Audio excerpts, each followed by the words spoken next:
Oh boy, hey everybody. It's time for episode 3 of Befriending the Internet. This time I'm playing a game called Crosscode. That is probably one of my top 5 favorite games of all time, which truthfully I could say about all the games that I've played so far on this show. But the other ones I think have gotten the recognition they deserve, and this one hasn't. This is an action RPG that is absurdly long. I have not beat this game. I played 75% of it, and I apologize for talking about games so much at the start of this. I know this is not a gaming podcast or anything, but I do want to talk about other things that I think are interesting, especially if they're relevant to the actual game I'm playing. But I played 75% of the way through this game, getting 35 hours into it. Absolutely adored it. But it's kind of one of the sad tales of the way that I've run my career over the last couple of years, and how it's interfered with my ability to enjoy my life, because I fucking love this game. And when I started playing it, it was I was doing a show called I Am Games with Tom Oliver, and we were just looking for games to cover, and deciding we tried to play mostly big games, but we were trying to look for indie darlings that we could be the first people to talk about, and this game I literally found out about because the day it came out, it was promoted on the front page of Steam, and it just looked like a game that I would love, so I bought it immediately. And I absolutely loved it. It was the most, match made in heaven moment I could possibly imagine. So I start playing this game, and I get really in love with it. I'm really into it. I'm playing the shit out of it.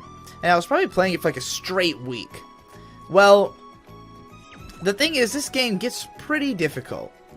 And it's also got just tons and tons and tons of rich detail. If you wanted to get 100% in this game, it's gonna take a long fucking time. And I wanted to, because I was so endeared to the world. And this is a game that truly is for people that want to have the most imaginable detail packed into an experience. If you want to comb over the same locations over and over again to an extent that Metroid would balk at, then this is a game for you. If you're somebody who wants to play a game that's if Ragnarok Online somehow became the greatest single-player action RPG of all time, then this is the game for you. What makes this game so unique, aside from the fact that it's just really satisfying and fun and has a great story and awesome characters and great combat mechanics that are insanely deep because your bullets can ricochet off of any surface, and therefore ballistic physics are a major part of both puzzles and combat, and it gets fucking crazy. The combat is largely based around crowd control, so you have to keep just basically it's a game for, again, people who like to keep track of as much shit and as many minute details as humanly possible, but without any of it ever being boring. And it's a very humane game. The character writing is superb.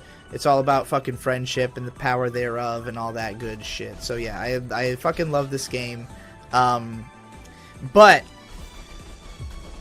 because of the fact that I was tasking myself to eventually review this game, early on, I had kept track of lots of things in my head that I was going to say about it, overwhelming amounts of things I wanted to say about this game, because I loved it so much that it wasn't a game I felt like I could just simply, do a review of and move on. I was I want to do a fucking in-depth analysis of this game. This game is wonderful. I have so much to say about it. And so the combination of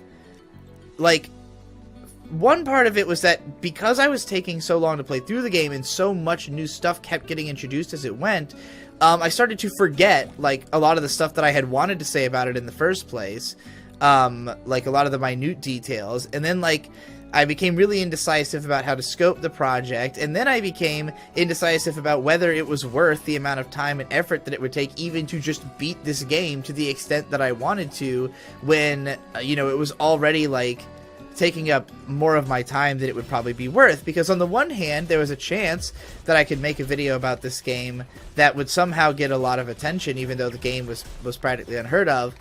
And there was a chance that the video would do nothing and nobody would care, you know. And I had seen somebody else had like a 16-minute, pretty like standard crosscode review that, you know, was fine. Like if I were to just do a generic review of the game, it would just be like that, you know. So in my mind, that was not worth doing, especially because that person didn't get a ton of success with that video. Eventually, somebody did put out a more realized video about this game that did get a shit ton of views, and believe me, I wish it had been me, because I felt so strongly about this game. And you know, it's like it really made me feel like, man, like, I don't know, like, where the selling out happened in this equation. Like, in the first place, I was playing the game cynically for the sake of making a video, but because I fell in love with the game, I did not want to make a cynical video about it. But, like, the way I was running my career was cynical at the time. So, like, because I became cynical about my ability to have a successful crosscode video, I gave up on it, even though it's, you know, something I would have been legitimately passionate about. And I'm sure whatever I did instead, I was not, you know. But, like, it's funny because I kept driving myself away from passion projects because I couldn't logically justify, like, how they would be successful. Even though the stuff that I thought up based on logic, like the stuff that I thought, oh, like, logically this will be popular, so let's make this, that kind of stuff was not popular. It didn't work because, you know, I was just fundamentally misunderstanding what would be interesting about my content. But the reason that was hard for me to understand is that what I find interesting about my content tends to be different from a lot of other people.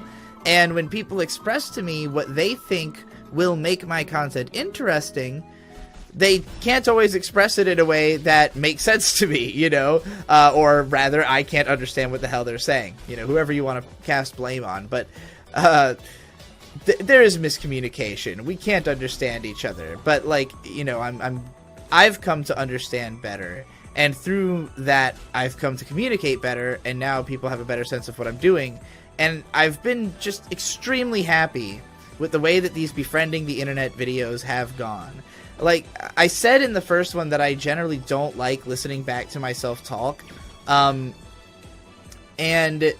that, like, I don't feel that way about these. I've been enjoying listening to these back more than I even thought that I would, because I feel like I'm floundering when I'm actually recording them. But, you know, when I listen to them back, it's usually not nearly as much silence as I remember there being.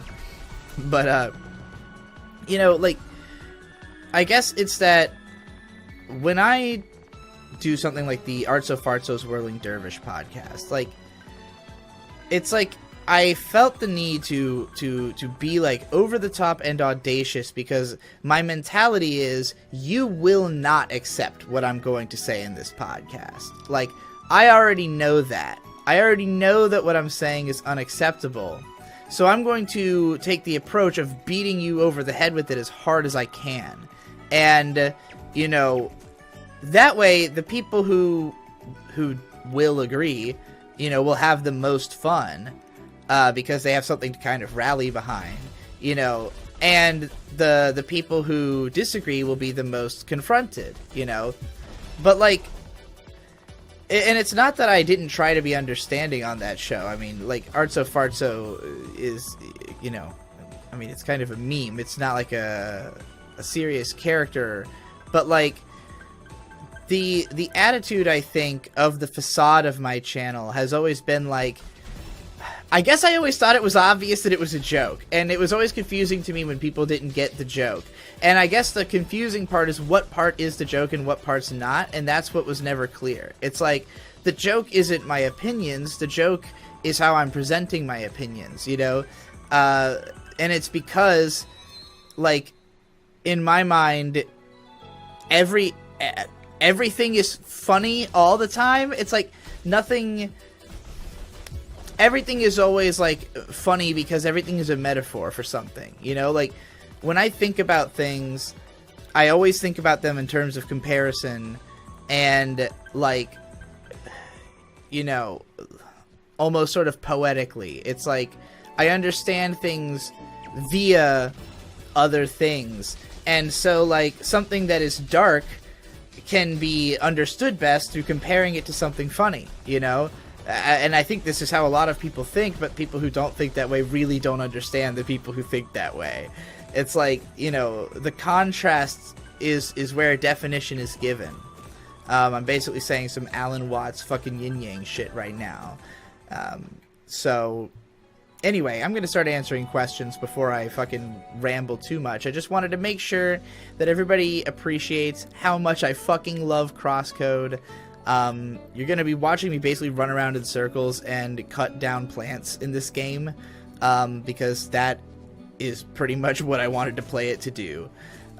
So, yeah, let's go ahead and read this first question from Ranilla, who says, this new podcast series so far has been super enjoyable to listen to, and the way you're presenting your ideas has been a lot more easy to understand for me compared to previous podcasts similar to this.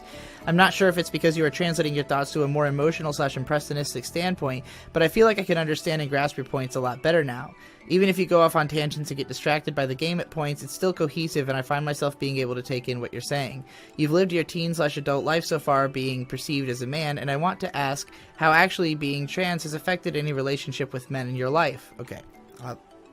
Before I go any further in this, I'll have to address several of these things. So, yeah, I've been really fascinated to see that there have been several people telling me that I am easier to understand in this particular series than usual. And, like, that's literally why I had to come out. And I know it's going to take a while before I can really communicate what the fuck that means, because that is clearly the biggest, like, the biggest barrier between my ability to explain and others' ability to understand is, what does it mean that I had to see myself as a woman to be able to become comprehensible? I guess we'll pretty much dive into that over the course of this based on a lot of the other questions I have. You know, I don't want to dwell on it too long at the start because I'm sure I'll answer some of that as we move along. Oh my god, I'm in like a real serious combat scenario. Look at all these fucking monkeys. I forgot that the other games I was playing, I wasn't actually fighting. I was just, like, running around and literally not engaging anything. So anyway, the part about how has it affected... Let's see, let me read exactly how that was phrased. You've lived your teen/adult life so far being perceived as a man, and I wanted to ask how actually being trans has affected any relationships with men in your life. Have you had any fundamental disagreements because of your inner, more emotional personality, or have you always just pushed it down and projected out Digibro instead? As well as online friends, do you believe that if you weren't perceived as male, would you be able to accept inside these anti-tuber circles with mostly guys? Like you said, the cadence of girls' voices are usually found annoying by a lot of guys, so do you think your content would be able to succeed like it has if you had been assigned female at birth, and in the future since you plan to take hormones and maybe do voice training? Okay. Complicated set of questions there. I somehow did not get killed running around in just my peripheral vision from those monkeys while I was reading that. So, yeah, sick. This game is pure new type insanity, and I will have to unlock the full breadth of my fucking impressionist powers to be able to beat this game. And also podcast at the same time. Not that I'm going to try to beat the game. I'm more gonna, like, just wander around the areas and maybe, like, off screen I'll, like, actually play the game. I don't think I should fight those monkeys anymore. They seem kind of strong. I'm gonna go somewhere else. This guy, by the way, reminds me of Seymour the Scientist from Pokemon. I don't know if that's who he's based on, but it probably is. There's a fucking Garzy's Wing reference in this game, so if that doesn't tell you that the people have good fucking taste who made this game, then nothing else will. So, regarding my relationships with other men, they've always been strange and like, I've had difficulty communicating with guys my whole life. Obviously, I've had difficulty communicating with everybody, but I never really attempted to communicate with girls up until high school. And I never did struggle to communicate with girls when I talked to them. But I always felt this strange sense that, like, all the girls I talked to were, like, fascinated with me.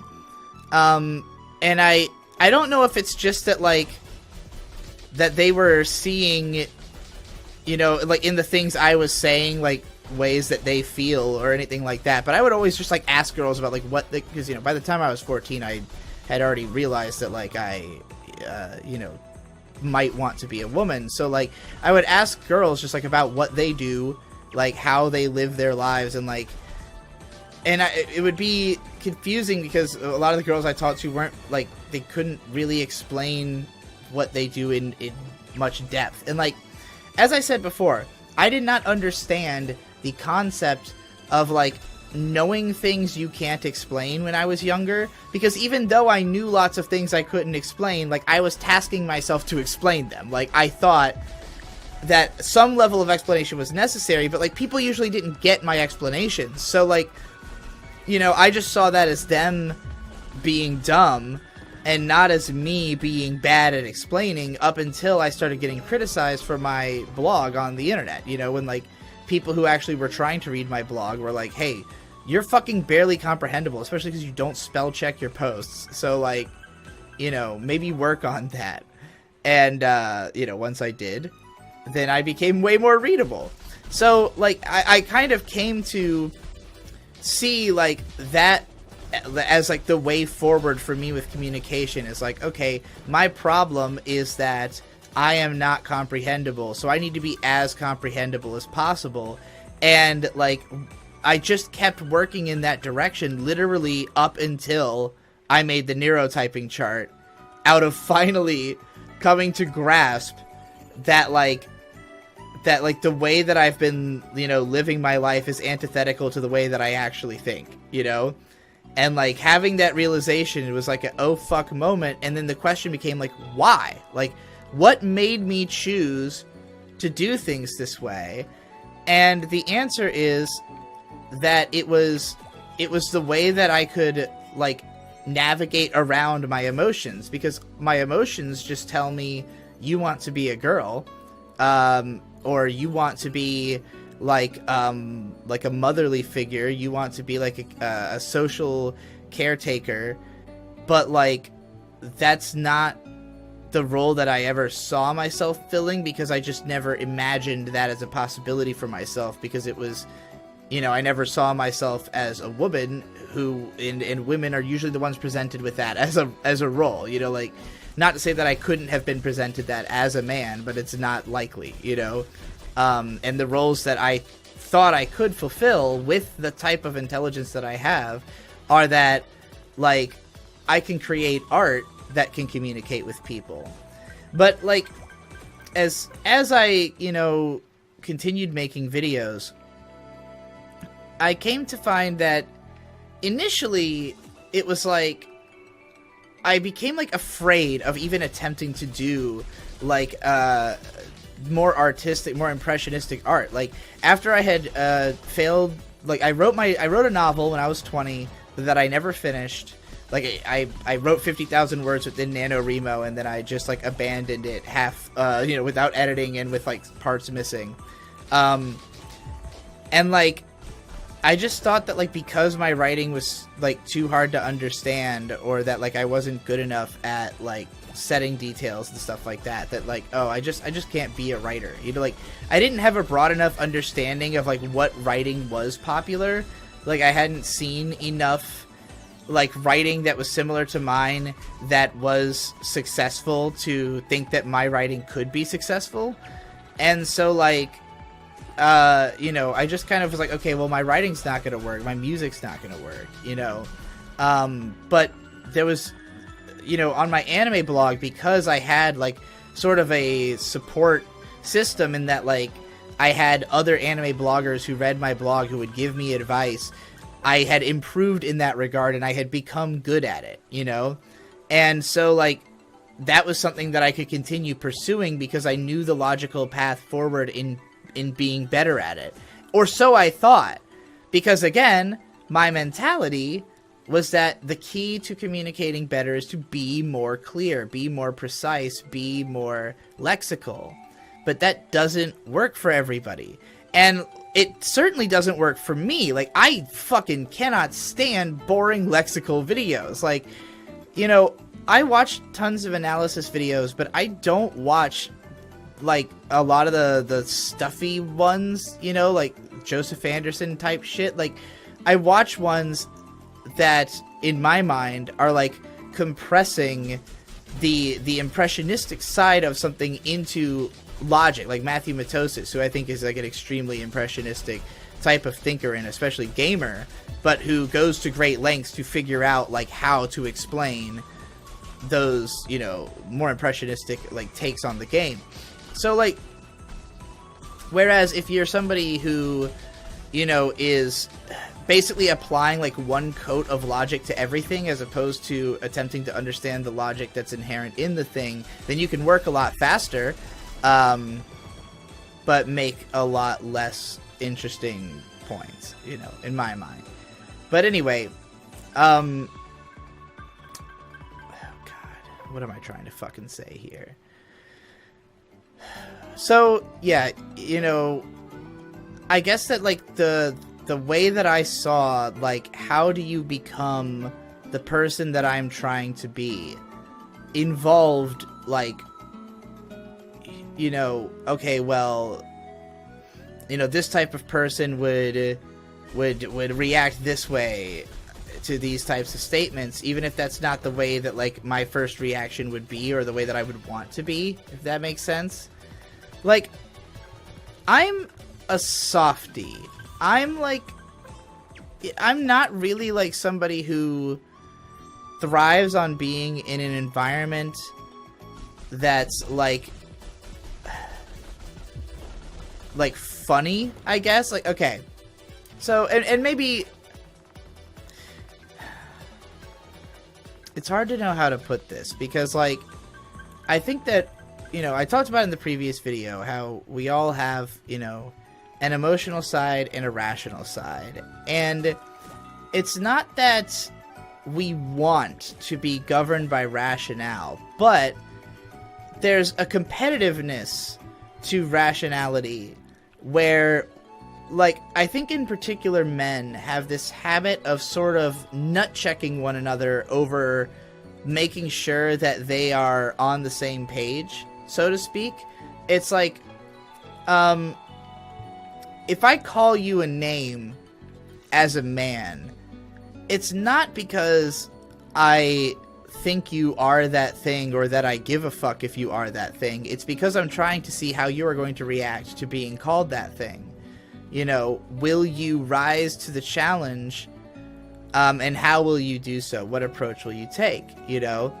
And there's different reactions I might be trying to provoke out of you. Maybe some of them are friendly and some of them are hostile. You know, like, I'm going to choose my insults based on what reaction I want to get out of you, you know?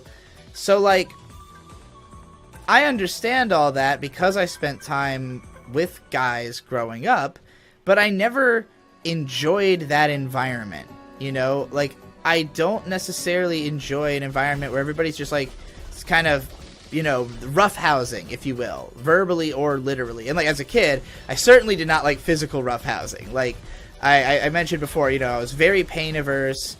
Like, okay, when I said nut checking before, like, I mean, even in a literal sense, that's a thing guys do, is they'll just, like, punch each other for no reason, you know, to, like, assert their, I don't know, maleness, I guess. And, like, I never related to that, never understood it, always hated that about the guys around me, you know, and, like, the kinds of people that I gravitated towards hanging around were the kinds of people who could have, like, softer, more serious, more detailed conversations about the things that we're interested in, you know? And, like, it's it's kind of like not surprising that most of the friends I had growing up turned out to be LGBT. I'm kind of like the last man out of the closet, the last woman out of the closet, if you will. I'm not sure which of those makes more sense, but yeah, like it's just like the environment that I wanted to be in is one where, you know, where people don't feel the need to like act that way. And yet, like, you know, inevitably, because I did hang out with guys, like I involved myself in that. I learned how to do that. But like I always hated myself doing that. Like I hated the person that I felt like I was making myself be. And I think that my friends always like saw this. Like I don't think that they ever expected me to be the way that I was acting. And in fact, I think some of them felt distant from me specifically because they could tell that I you know, I just don't behave true to my intentions. And I really do think a lot of it is just the fear of being perceived as feminine, you know, because like when I was growing up, you know, a lot of the feminine expressions, or at least what I personally codified that way in my own mind, not even that I thought of them that way at the time, just that like what I now retroactively would consider tendencies that like that the reason that I shied away from them is because it's like, oh, that's like, dude, if like guys don't act that way, bro, you know, like that kind of thing. It's like, oh, like breaking into song randomly during speech, you know, like I love Who Are These Podcasts, which is a comedy podcast that grills other podcasts, right? And Carl is very much like a very logical thinker who basically grills podcasts on their lack of logical skills, you know? And like obviously he's into comedy, he appreciates like absurdity and all that, but like, you know, he makes fun of things like people getting sing-song in their speech on the show, you know?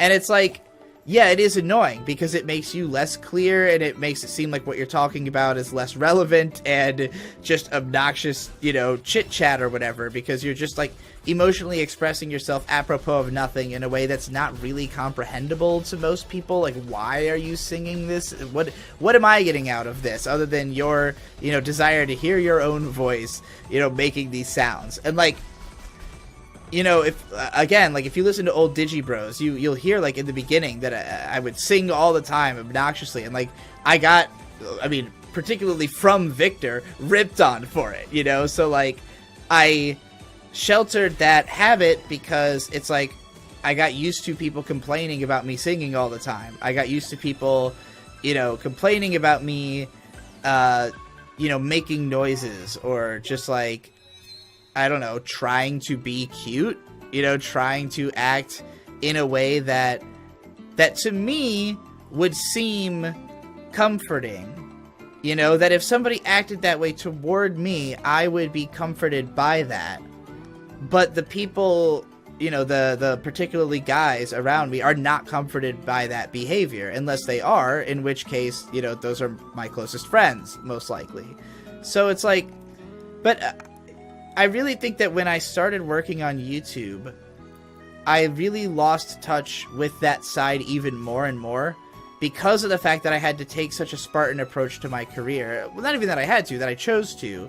That, like, my thinking was that, like, I always have to be in the work mindset. I always have to be, you know, on the grind, looking for ideas. And the reason I have to always be in the work mindset is that I am so, like, my standard mode is so emotional that it is incapacitating. It's like, if I don't actively task myself to do something, I just sit around and wallow in whatever mood I'm in, you know? And like, one of the biggest pieces of advice I ever got, that like one of the ones that stuck in my mind the heaviest, was from Ghost Lightning, who said to me, like, you have to stop being controlled by your mood.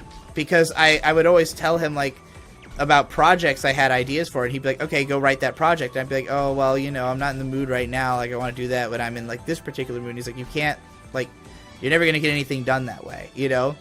And I appreciate that, like, you know, I agree, and I'm glad that I got that advice and that I, you know, became somebody who is capable of doing things.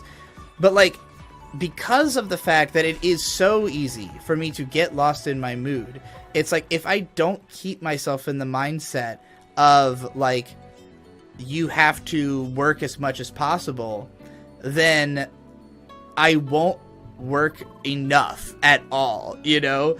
So it's like, what I've been trying to do my whole career is figure out how I can make my workflow just basically quicker. Like, how can I make it so, like, I don't have to remain in the mindset of need to work all the time in order to get enough work done? How can I put more time into experiencing my feelings? Because experiencing my feelings is what inspires my content, you know? And when I don't experience feelings, my content is uninspired. And, like, it was really hard for me to, like, grasp that. And even another piece of advice that's hung heavy with me for the last couple of years since I heard it was from Econ, who told me, like, basically who was accosting me for working instead of reading. And it was the first time anybody had accosted me for working too much. Literally, like, the opposite of what Ghost Lightning had accosted me for. Because he literally was saying, like, you know, working all the time is not an excuse for not catching up on your reading, which will make your work better. And that was another, like, just as big of a fuck moment, you know? Like, you can't go too far in one direction or the other. That's the whole fucking message of Gurren Lagann. So,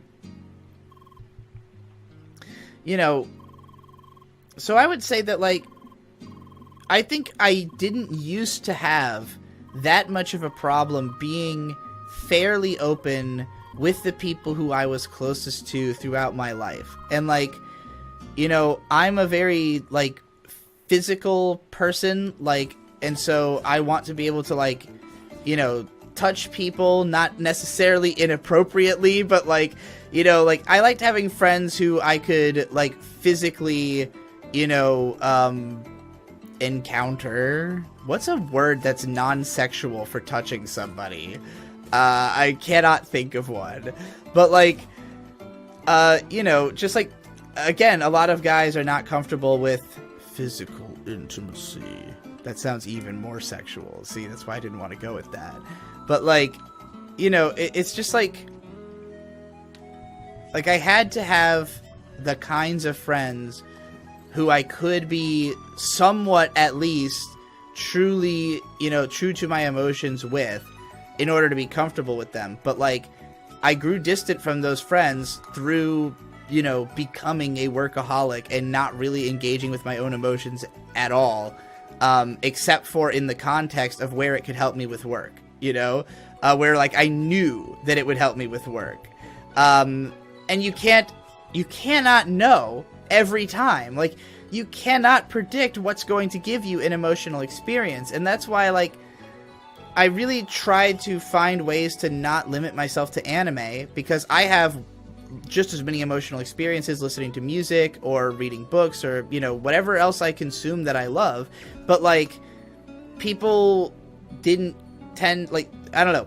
It's hard for me to share my experiences in a medium where I am not as much of an authority, because a lot of, and not to say that I'm an authority on anime, but that, like, I know a lot of shit about it, you know? And it was hard for me to like, figure out how to adapt my writing style, which is largely based around the fact that I have so much knowledge, and, like, you know, adapt that to another medium without seeming like I'm, you know, presupposing things about that medium that might not be true because I lack the experience, you know? So, like, I think that, like, with the Otagonzo tapes approach, like, whereas that series is dedicated to anime, you know, that approach could be used for a lot of different things. And I've been, for years, stewing on trying to figure out what approach I want to take to trying to do album reviews, because, like, I really want to do them, but I don't really know how I want to do them, and it's not an easy thing to figure out. And that's one of those many types of projects where it's like, I've had a lot of different ideas, None of them have been fulfilling enough for me to go through with. And, like, there's a bunch of, like, album review projects that have just, like, sat on the back burner throughout my career. And I don't tell anybody about these things because I'm always terrified that if I say too much about a project, it won't get done. But, you know, who cares if it didn't get done in the first place? That's what all this open communication's all about, you know? So, I definitely think that it's, you know, it's strange because I feel like obviously the people I connect with the most are people who have gender identity issues, because that is clearly a massive amount of my audience, considering the comments on the last few videos, as well as, you know, I mean, again, as I said in my first video, back when I was a My Little Pony YouTuber, my audience was 55% female, so I clearly connected with women more strongly in the beginning, before I, you know, went down the workaholic path.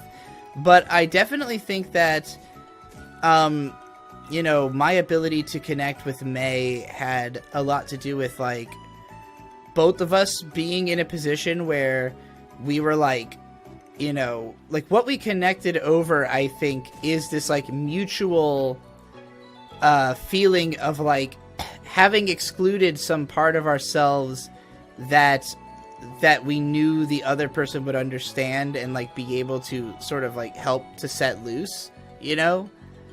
And, I think that when our relationship started, I at least was, like, very confident that, like, that kind of drift was going to happen. That, like, that the things that we admired about one another, we would discover in ourselves, you know? And I think that because of the fact that, like, May wanted to be a YouTuber, and, like, I had, like, my kind of prescribed path of, like, here's what I did, or here's, like, what I think works on YouTube right now, so, like, you know, here's the techniques I would advise you to use, and, like, when like, it didn't immediately click with her, like, you know, after doing it for a few months, it was like, okay, you know, maybe I can't do this, was kind of her mentality. But, like, now in more recent times, you know, because she's continued working with me over the years, it's like eventually she figured out a way that was completely her own, you know, like her own way of doing it that diverges from mine but makes its own kind of sense. And, like, now that she's feeling confident about herself as a creator, it's like we're back to, you know, or not even back to, but, like, farther along than where we were when, like, we first had this conception of, like, you know, this ability of like, drawing something out of one another that we were looking for in ourselves, you know? If that makes sense. I think I said that backwards, but whatever. Ugh, I think I need to go back. I think these enemies are getting, like, higher level than I'm fucking getting my ass kicked. Well, alright. Let's move on to the next question, I guess. This one's from Allied Tadpole, who says, at 50/50, you talk about changing how you let things out so you feel better. I wanted to know how you did this. I would like to temper my aggressiveness and let my emotions to try it, but I don't know what I should do in the first place to accomplish these things. I have a very hard time showing emotions like crying, and instead I just feel gray. An example would be that I just finished watching Gurren Lagann, and it was the first time that I had shed any tears for, I think, a year, and I only shed 2 tears before stopping, even though I wanted more to come. Yeah, it seemed like a lot of you guys connected with me on the not only difficulty crying, but the existential dread over the difficulty crying. So, for me, what sort of, I mean, it was almost like flipping a switch in a way, because the second I started thinking of myself as a woman, it was kind of like things just started flowing. I think a lot of it is, okay, so I want to get into my sort of theory on the nature of trauma, because when I made the neurotyping chart, and this is, I guess we can consider this like my next leap forward in the theory of the chart, but, like, I've been afraid to, you know, I've been afraid to jump to anything because my ideas about the chart evolve almost constantly, but this is sort of where I've been since dealing with it and coming out, is that, I think we are all born, you know, pure instinct. Like, that is the category that we all are in innately.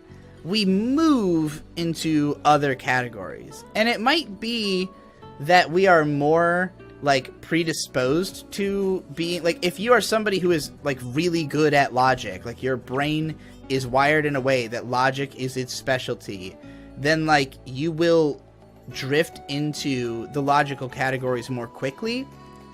But I think that if you are, you know, like, most people could maintain pure instinct their whole lives, like, as, like, even if you were more lexical than the people around you, if you were in, say, like, a tribal society, everybody's living pretty close to pure instinct, particularly by, like, modern standards, you know? So, and I think that's pretty much ideal. Like, I think as a human being, you want to be operating on pure instinct, because that is when you enter the flow state. A flow state is when what you are doing just barely exceeds the height of, like, what you consider to be your abilities, and therefore you have to push yourself harder than you thought you could go in order to accomplish it, you know? And I think that we can enter the flow state pretty much just by putting yourself in the right mindset. It's like, let's say that I want to make a big fucking list, because I love making lists. And I have a list idea that I know will take, like, hours of mindless grinding to put this list together. And there's no way that I could justify working on it for 2 days, right? So I don't really have a concept of how long this list actually will take to make. I just know that I need it done as fast as fucking possible. And so I will go into a state of mind where I literally am just working on this list and not even really thinking. You know, like, just doing this thing in a fugue state until it is done, because it's the only thing that I'm worried about that's on my mind, you know? And I think that in order to operate on pure instinct, that has to be the case. It has to be that whatever you're doing is the only thing you're worried about and on your mind. Now, if you're out in a public place and you're not worried about anything except for what you're doing, and it's the only thing that's on your mind, you've probably never been traumatized before. You've probably never had a deep distrust in humanity sown within you that makes it difficult for you to believe that you are not going to get randomly fucked over for no reason. And that is the fear of a falling blade, as I call it. The fear that I had when I was in middle school that literally razor blades would fall from the sky and cut my wrists. That was my level of expectation about how the world was going to treat me. And when I read The Stranger by Albert Camus, I understood what that feeling was. Because in that book, it is the fear of the guillotine. It is the fear of, you know, of society executing you for reasons you do not understand. That is what that book's about. And that is, like, the most relatable feeling in the world to me. My dad read that book and told me that he didn't get it at all. He didn't connect to the character at all, which is really funny to me, because my dad is a lot more traumatized than I am. However, I don't think my dad internalized that trauma until he was older, because of the fact that he literally had it so bad from so young that he never knew how bad he had it. Which is a unique property only usually had by, like, you know, heroes of, like, 70s anime, you know, like Nobody's Boy Remy or something, like Tiny Tim. Like, he's literally, like, you know, the, like, crippled orphan who nonetheless has the most heart out of anybody, you know, just because, like, things have been so bad for so long that he didn't know they could be good, you know? And that's how I see my dad, just based on what his early childhood was, a lot of which he didn't really know even how bad it was until he found out, you know, from talking to family in more recent years. So, like, you know, I consider that to lead to something like an arrested emotional development, which can be a good or a bad thing for different people, because, like, in my dad's case, I think it was just, like, sheer naivety that got him through a lot of life. Is, like, he just didn't see a reason not to trust people, because he started from a place of things being poor at home, and so anything good that came into his life came from somebody outside, you know, outside the home, outside the self. And so for him, the outsiders are an inviting prospect, you know. For my mom, who, you know, also had a not the best home life, but she did have a lot of siblings and some level of connection to them. She has more connection to, like, cliques, like her chosen group of friends, the idea of, like, you know, people who are like-minded and into the same things, because, like, those are the people who she got those kinds of, you know, connections out of. And for me growing up, like, it's funny because my parents did a great job of raising me emotionally, but, like, I did not, like, understand what, like, the problem was with me communicating with other people. Like, I just couldn't figure out, like, what was going wrong, you know?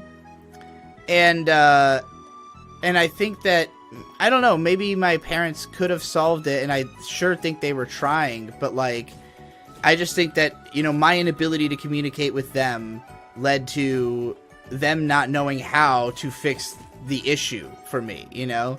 So it's like, it's an issue that compounds on itself. It's like, the less you're able to explain yourself, the less anybody can help you understand yourself, and therefore you just go on not understanding yourself until something comes along that cracks through, you know? And, like, for me, that would have been, like, Evangelion as the first thing that really cracked through and made me understand what was going on. And it's literally the scene in End of Eva. Somebody mentioned that, somebody mentioned this scene in the comments of one of the other videos, saying it sounded like I was describing this scene. That's because this scene had, like, the most impact on me of anything ever. But it's the scene in the last 2 episodes where they're describing the fact that, you know, the Shinji that exists in Shinji's mind is a fundamentally different person from the Shinji that exists in Asuka's mind, and so on.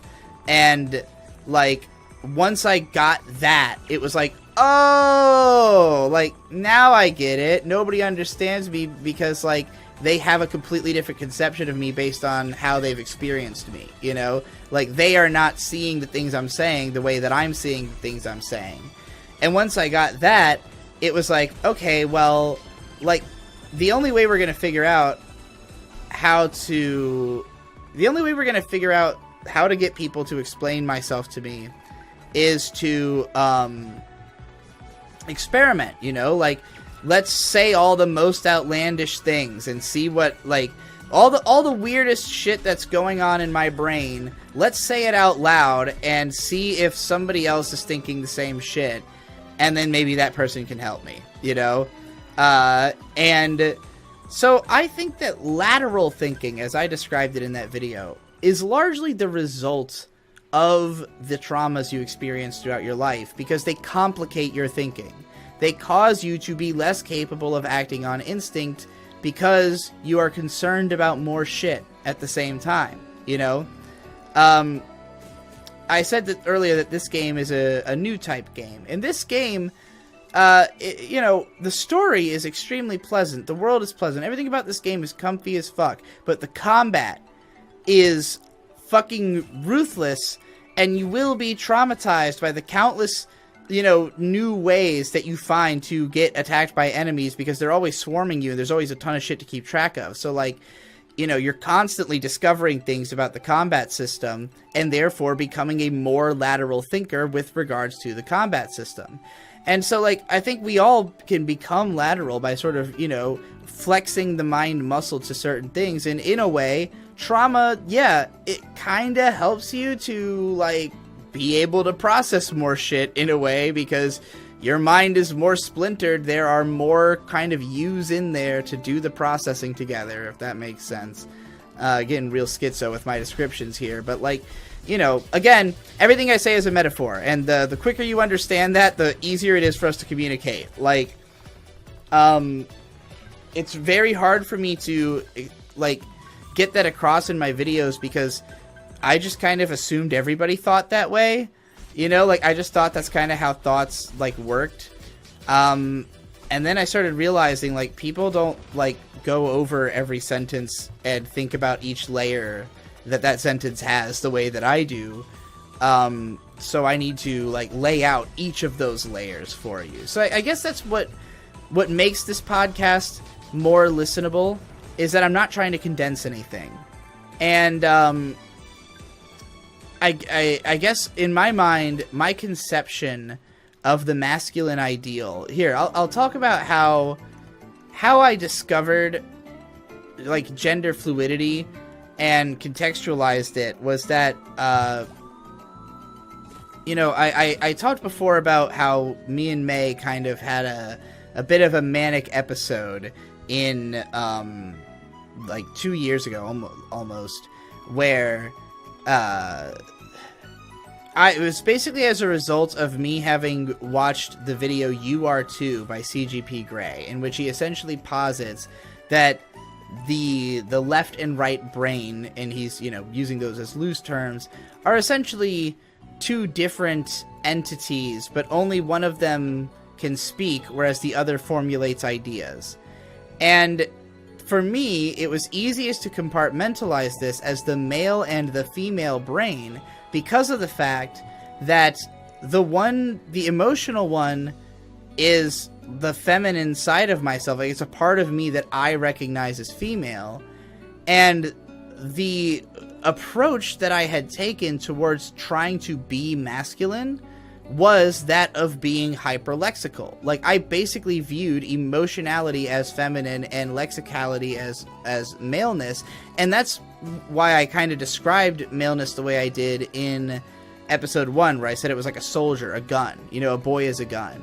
Like, because that was the only way I could be a boy, was to embrace that side of masculinity, and I think a lot of men do, because of the fact that they are running away from their emotions.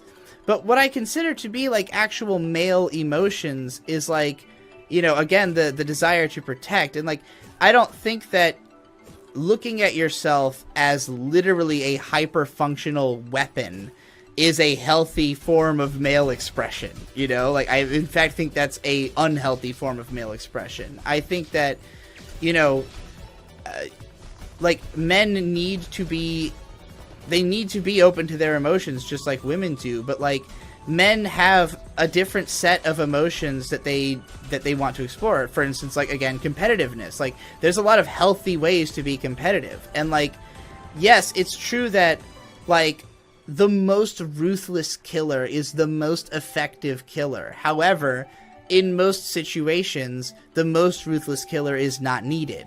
You know, the most ruthless killer is only needed in the situations that require the most ruthless killer. So, like, if you are not the most ruthless killer, why are you behaving, you know, as a being of pure logic, you know? And, like, human computer, right? Like, if you need somebody who's going to solve the ultimate, fucking, you know, if you need somebody who is going to have memorized every single digit of pi, then, you know, you get that guy for that situation. But nobody else needs to be that guy. I realize that there is no way to memorize every single digit of pi, but you get my point.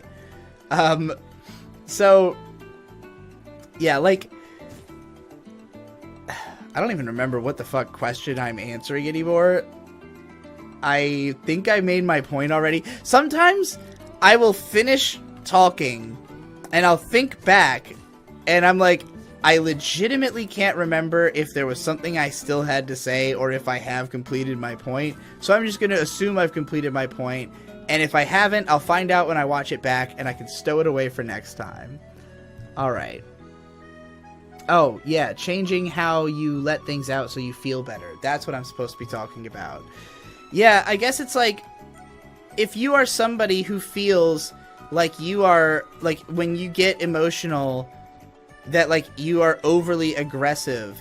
It's like you can channel the feelings of aggression into a non-aggressive expression that still is satisfying to those feelings. Like, you know, again, to be sportsmanlike, right? Like, everybody who's playing the sport wants to win, and inside they feel like, fuck you, I'm going to fucking kill you, I'm going to destroy you, you know, like, your team sucks dick and I will make you dead. Like, those are the internal, like, animalistic feelings, but there is no reason that you have to say any of that. You know, you don't have to put those things forward in order to compete. So it's like, as long as you know, as long as you're fulfilling those emotions by competing, you know, you don't have to verbalize the internal feelings that are, you know, behind that competitiveness. Because those feelings are, like, the exact verbiage of them is not real.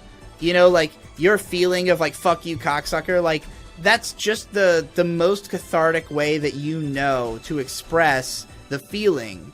But you don't need to express it that way, you know? You can feel that feeling, and even if you express it internally, because it is what you have internalized as the most satisfying way to express something, you know, you don't have to externalize it. So I guess that would be my advice, is like, you know, whatever feelings you do have, figure out how you can express them in a way that, like, you still satisfy the emotions, but it doesn't have to be, you know, it doesn't have to be something that puts other people or yourself off, you know? So, yeah, I guess that answers that. Alright. I can't believe I keep, like, stumbling into new areas I haven't been to, because it feels like I'm going around in circles, but then all of a sudden I'll be like, I have not seen this lake yet, so I'm clearly still finding new shit. Alright, Mr. Sabotage CV says, what you said about identifying with the mask at 1:34:20 really hits home for me. I can't really explain why either, but it makes me want to cry. You talked about it earlier in the episode, but I'm the kind of person who rarely cries. Twice a year, maybe. I've also made a list of all the anime that have made me cry because I do feel like it's a big deal. I've lived a large portion of my life trying to be the person that adults told me I had the capability of being when I was very young. It's why I'm so afraid of trying at anything, but it also means I'm so removed from who I really am that I don't know what that means anymore. I don't get angry, I don't get sad, I don't get excited, I don't feel much of anything. Now that I'm older, I've adapted this kind of Zen Buddha-like attitude to act as the cause for it, but I don't think that's really the case. I don't know what is the case either. It's like it's buried so deep down there I can't see it, or it's like a mountain right in front of my face, such that I can't comprehend its scope. It makes much of my waking life feel like a dream, and the cathartic dreams I have but struggle to remember my actual life. This is vague, but I think that's because I've been struggling to lexically define this thing for a long time, or maybe I've been preventing myself from doing so, as it would destroy the very thing I've convinced myself I am. How do you go about removing the mask when you don't even know what lies beneath, when you've been pretending for so long because that's the only way you know how to survive in society?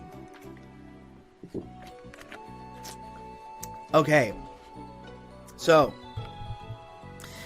the biggest discovery for me, and the reason I keep insisting on the neurotyping chart and that emotional intelligence is what made me understand, is that I couldn't embrace my emotions because I couldn't justify them.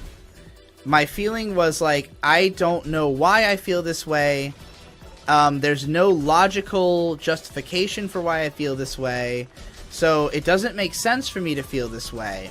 So therefore, you know, like, these feelings are just like, you know, they're just born out of, like, I don't know, confusion about society or whatever, you know, like, they're not based in anything actionable or logical. They're just based in the fact that, like, society, you know, made your mind weird, you know?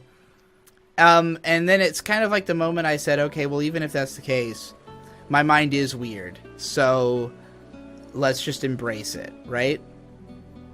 And, like, that, you know, embracing it in my case means coming out as a trans woman. And when I first, like, before I actually came out publicly, because I had already come out to myself and to May, like, almost a month beforehand. So I've kind of been acting as a woman for almost 2 months now. Because I've been out for about a month, I think. I don't remember exactly when I came out, but it was around this time last month.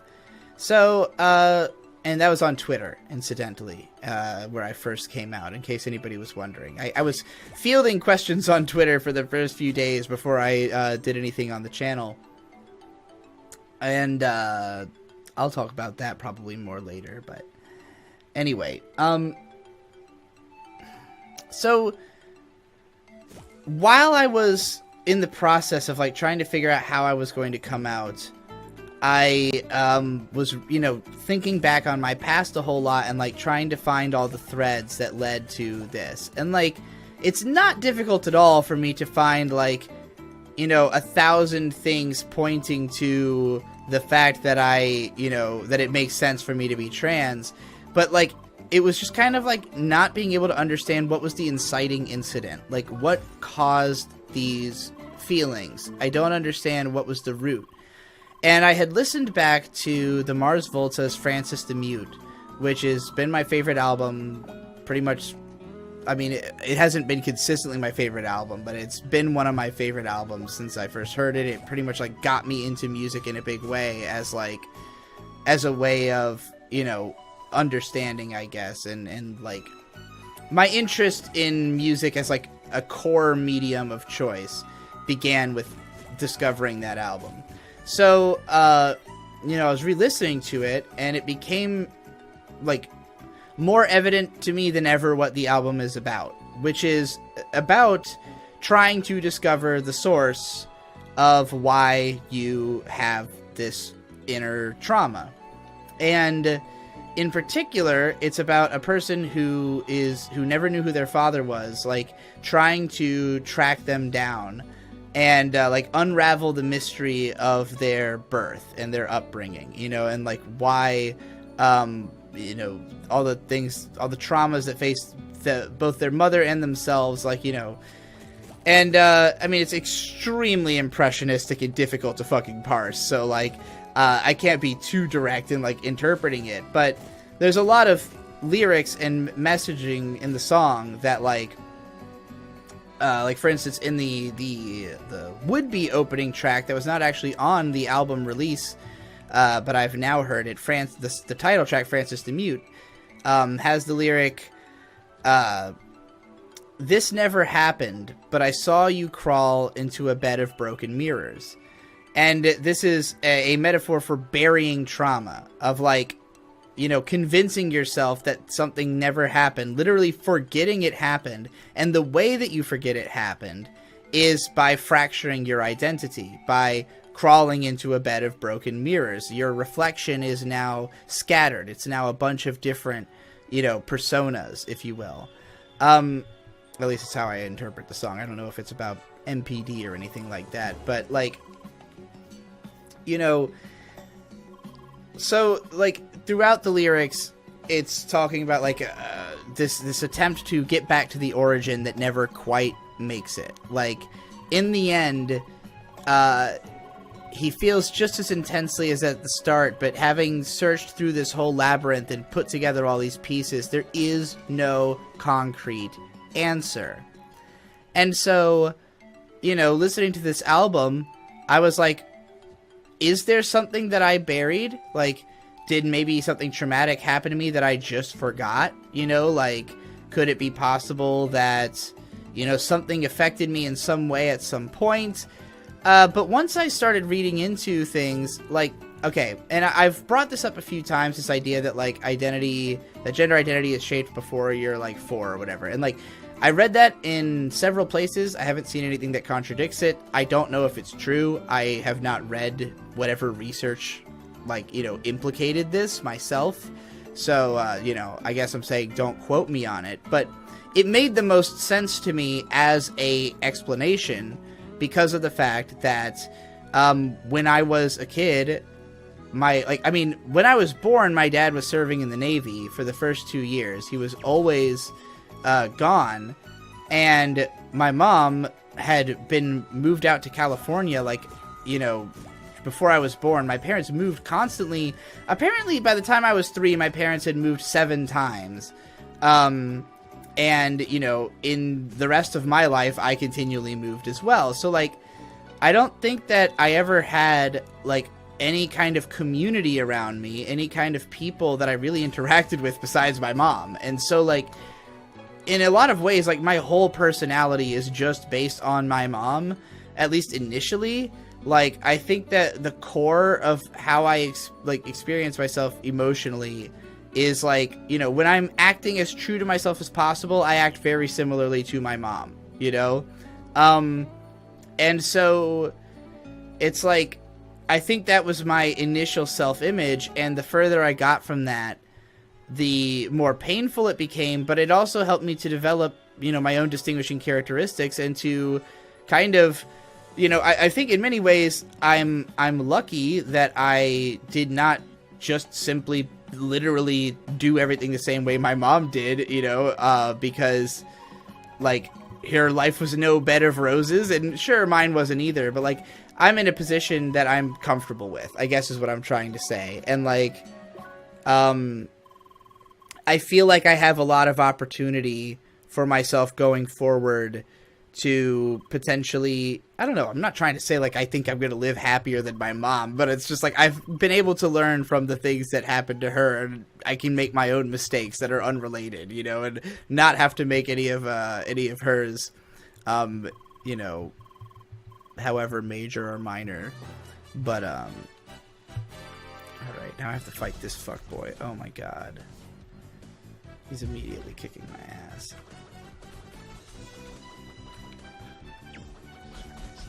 Fuck. Well, I got my ass beat. I don't remember if I have to win this. Like, I think that with this guy, like, you generally have to be, like, fucking, like, ready to, like, move on to the next area to be able to beat him, and I am nowhere close to that. I'm like dog shite level of fucking prepared, because I've just been running around in circles and rambling, so probably shouldn't have bothered fighting this guy. Probably should have just gone backwards and continued on my merry way, running around the apple orchards, fighting fucking hedgehogs and fucking mastodons and boars and shit. But instead, I decided to fight this fuckboy. And now he is beating my ass round after round after round. Round and round. Round it goes. Where will it stop? Right in my grave. That's about where. Okay. Is it over? Did I lose yet? Can I lose? Yes, I want to skip this cutscene. Okay. Jesus. Okay. I think I answered that question, right? I don't think there's anything else I could say. Okay. Tama says, I'm happy for you, Digi. You're doing everything you want. You have success in your career. You create things a lot of people enjoy, and you even have a significant other that enhances both of your lives. I envy you. I have not had the same drive in my life. I'm avoidant and intolerant. I watch/listen to your content both because I enjoy it and because it inspires me, yet I'm still too scared to put myself out there. I try to be optimistic about things, as you say, but when nothing ever works out, you start to feel the helplessness creep in. It's like a plant that grows in your heart, feeding on these dark feelings while choking you at the same time. I'm not really sure what to do. It's hard when there's no one there to encourage you but yourself. How do you get over that fear of failure? How do you work up the courage to put yourself out there? Well, I kind of touched on this a little bit in the last episode that, you know, when I was 16, I had this realization that if I couldn't live the life that I wanted to, then there was just no point living. Like, it was basically like, I don't think I could last if I didn't try to live true to myself. You know, like, if I had attempted to just, like, become a normie, basically, then I would have ended up killing myself eventually. It's just, like, I couldn't be satisfied living that type of life. And it's not that I couldn't have a normal job. That's not what I mean. What I mean is the suppression. You know, the suppression of doing something that I really want to do, and instead doing something because I think it's what I have to do, or I think it's the only thing I can do, you know? It's like, if it seems like I can't do the thing I want to do, then I just need to become somebody who can, because I cannot accept living as somebody who can't, you know? And, like, the things I wanted to do the most were all artistic things. So in my mind, it was like, you either succeed as an artist, or there's no future, you know? Like, there's no purpose to the future. So that's really what it comes down to. And I don't know if it's wise to live your life in that radical of a way. Like, that made sense to me back then because I was, you know, horrifically depressed and suicidal, and I literally thought that, like, you know, life, like, I couldn't see any value in life other than doing what I want to do, you know? I see other values in life now. I mean, granted, I guess you could just say that what I want to do has expanded, you know? And it's like, some of the things I want to do now maybe wouldn't be considered so abnormal, you know? But, like, that doesn't mean that, actually, I don't know what that doesn't mean. I don't know why I started that sentence. So, yeah, I guess I've made my point, actually. Moving on. Jordan Woods, this is going to be an interesting one. I only clipped a part of this comment, but I think this will be interesting to address. So Jordan Woods says, I'll explain how I'm here again now, but I guess I just want you to address your feelings about the N-word and black people now, to offer an apology, even though I'm sure you'll say you have nothing to apologize for. I just need to know I and people like me have a place in your community. Anyways, I started treating when this quarantine started because I decided to just go on an anime binge and watch a shit ton of shows, and that naturally led me back to you. I've rewatched all my favorites of your videos, but I haven't been watching much of the new stuff. I like the Otagonzo tapes, I guess. In terms of, like, your content, I don't really care about consistency. I just want another big-ass 30-hour-long video in which you just deep into some old show or favorite or something. But please, especially with you coming out and knowing, I guess, your negative history with black people, I don't know, but please just talk about that, about black people, and if you feel you have some inherent racism, and are you committed to working on it? Okay. So first of all, if I've ever offended you through my use of any words, I do apologize. It's never been my intention to offend anybody, so, you know, that would be acting against my intentions if that's what I did. But what I need you to understand is that it's because, first of all, I don't have any negative experiences with black people. That's the first thing I'll say. I actually, if anything, I'm, like, I don't know if this is, like, racist. I don't know if this is racist towards black or white people, but I'm more comfortable around black people than white people. And I think it's because of the fact that I know that black people are more likely to have shared my experience and, like, view of the world, that, like, it's not a trustworthy place, and that, like, I should be afraid all the time for my life because society wants me dead. And, like, I do consider myself lucky and privileged that I can disguise myself as a white man and fit into society. But, you know, it's still a mask I have to wear. And obviously not everybody can even wear that mask. So, you know, I certainly would consider myself more privileged than the average black person probably in America. But, you know, not necessarily all of them. And that kind of brings me to the point about the use of this word.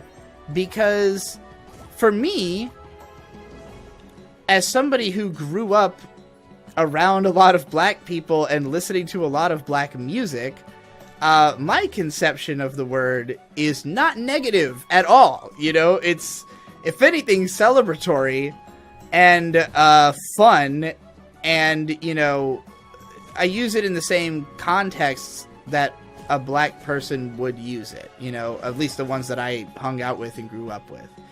So to me, it's not that I don't see how the word can offend some people. It's that to be told that I can't say it because I'm white makes me feel like I am being robbed of my heritage. Because I grew up with this fucking word. I grew up around black people using this fucking word and me using it with them. You know, like, I had friends who, I don't know if they were, I don't know if I'm going to say, oh, they're super down with me saying I'm not going to speak for anybody, you know? Me and my black friends said the N-word hella a lot, you know, is all I'm trying to say. So, like, and that doesn't make it okay or make it something that, like, oh, nobody's allowed to be offended because my black friends weren't offended. But what I am saying is that it's part of my fucking life. It's part of my upbringing. You know, I have a relationship with the word that is positive and that allows me to express a set of emotions that are difficult to express with other words because, I mean, there's a reason that the word is used so fucking much. You know, it has very versatile use and a lot of emotional meanings based on context. So, I guess, you know, just know that none of the contexts that I've been using the word in were intended to be, you know, were intended to be something that would hurt black people. Now, that's not to say that I never used it in any racist contexts, because I do think that racist humor is funny, because I think edgy shit is funny, because I think that things that, you know, I guess, again, it's like that sort of that nut-checking element. And, you know, even though I am not necessarily, you know, into being in an aggressive environment, I do think that when you're in an environment where the idea is that, like, this is a like, safe comedic environment for people to just, like, you know, to explore ideas that can't be logically justified but are, like, emotionally satisfying, I guess. And, like when you watch, let's say, Dave Chappelle talk about something, anything really, because I'll listen to him talk about whatever, but, like, when you listen to him share his experiences, like, he's not trying to be politically correct, because the context of the discussion he's having, that is not an important consideration. Like, the context of this is that we explore society as it exists, and the weird incongruencies and inconsistencies and the bizarre linguistic gaps and, you know, all the things that are funny. And we shouldn't have to make excuses for why these things are funny. You know, like, sure, it might be that, like, the fact that we think something is funny is something that we should think about, but that doesn't mean that it is invalid to find it funny. You know, you can find something funny and then think about it. You know what I mean? So it's like, to me, any kind of experience is like kind of a challenge to me. It's like this experience is asking you to, you know, to think about the world this way, and asking if you can appreciate why this person would come to the conclusions that they do, you know? And it's not that it's asking you to agree with their conclusions, it's asking you to understand why they came to those conclusions, you know? So, like, when I look at, you know, any kind of language policing, I see it as like, okay, if we're not in the context of, like, making laws or, like, you know, trying to decide humanity's future, why are we concerned with being correct about everything we say and, like, not hurting anybody's feelings or stepping on anyone's toes when we are not in a context where we're talking to everyone, you know? And I think that consumerist society has put it into people's heads that they need to consume everything. That, like, you need to consume every game that anybody thinks is good if you want to be a gamer. And it's like, you don't. You fucking don't. It's just, you know, like, they're not all made for you. That would make no sense. That would not make any sense. Like, not everything is made for everyone. Not every statement is for everyone to hear, you know? And, like, again, I don't think I've ever, like, you know, made a video where I, like, went on a fucking racist tirade using the N-word a whole bunch or something like that. I think I've pretty much only used it in context where, like, I felt that it was comfortably like, that I comfortably felt that I wouldn't be considered racist for using it the way I was using it, except for by people who I was considering to be unreasonable enough that their opinion didn't matter to me. That's really what this comes down to in the end, and the reason that I'm not using the word right now is that this particular video series is a safe space. I want it to be that. I don't want anybody to walk out of this space having heard something they did not want to hear today, you know, and I mean, that's unavoidably, that's going to be the case for somebody. You know, you can never avoid offending everyone, but there are some real easy steps you can take to not avoiding most people, or not offending most people. And it's funny too, because there was a time that my dad, like, texted me about how I should stop using the N-word, and I wrote him back this long diatribe about why, like, he should stop oppressing me or whatever the fuck. But, like, yeah, like, I don't know, I'm over it, I guess. I already know I'm right, you know. I don't have to prove that. I already made, in fact, I'll let this guy do it by reading another comment, and I'm not gonna read this person's name because I don't know if they want to be my linchpin in this particular argument, but I do think this was an interesting comment. They said, "Your video, Language Politics is Marketing Not Morals, was a very cathartic watch for me because I experienced much of the same frustration as you laid out in the video. I can't help but feel resentment for people who get catered to simply because their sentiments of what does and does not upset them are far more common than mine, especially when those same people are, at least in my mind, partially responsible for further inhibiting my opportunities to connect with people who I feel comfortable being completely authentic with. Simply put, you have helped me cope with feeling like an outsider who can't be themselves without being misunderstood, bullied, or despised. I wish people that held your kind of attitude were more common." And, yeah, I mean, I don't want to be the guy who's, like, literally saying, like, put my feelings above yours. What about me? What about my feelings? But, I mean, it do be that way. Like, at least think about it, you know, like, you know, again, I don't think I'm not going to try to say that I wasn't, like, more privileged than most people, just in the fact that I have parents who really care about me, and who really, like, busted their ass to take care of me, and, like, most people don't have that. So I kind of look at it as, like, I had the ultimate golden ticket that you can have. I mean, you could have a lot better, obviously. You could have rich parents, or a more elaborate family, or connections, but, like, you know, I got the bare essentials, at least. I got enough materials to come out the other side better than, you know, better than the people who passed me the baton, I guess. So, you know, I'm not going to sit here and have a pity party for myself any longer. Anyway,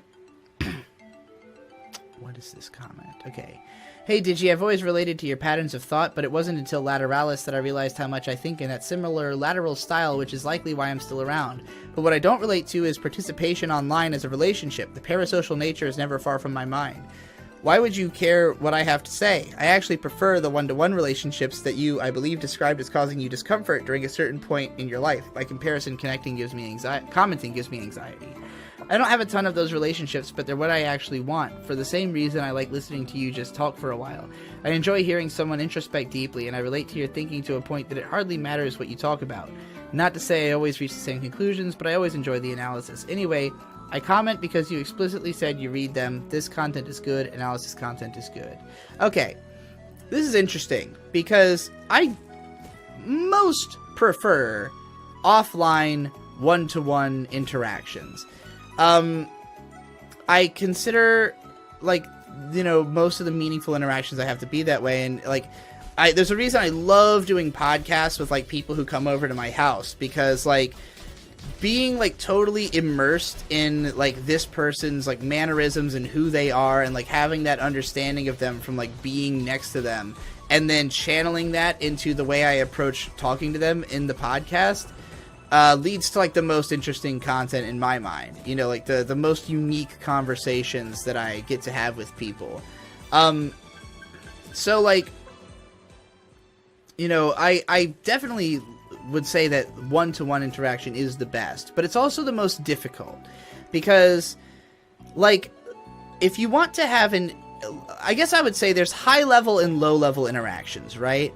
And, like, if you and I are having a conversation about how to fix my computer, I would consider that, for me, a low-level interaction because I'm not really interested in how to fix my computer, except in the fact that I have to know it in order to accomplish the task, But there's nothing, like, that I'm going to remember about this conversation or, carry with me unless, somehow something sticks out in it. But, like, a high-level conversation would be where me and this other person are exploring, like, brand new ideas to each of us and, like, on the fly, like, redefining our own worldviews, and I mean that's what I do when I'm doing a podcast like this, even by myself, even without a conversation partner. Although I do consider this to be a collaborative effort between me and all of you commenters, particularly since I'm like answering questions for the entire show after the first episode. But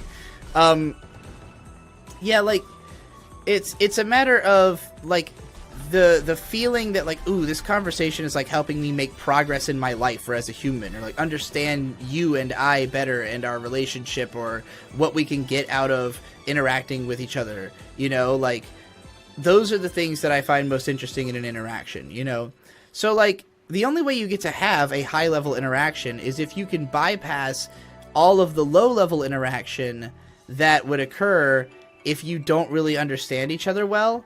It's like if you don't have any of the same, like, common meeting points, then it's like the only meeting points you can have are very broad and general. So it's like, for instance, like, one time I went on the Drunken Peasants podcast just because I don't even remember why they invited me, but, I just did it for the sake of it.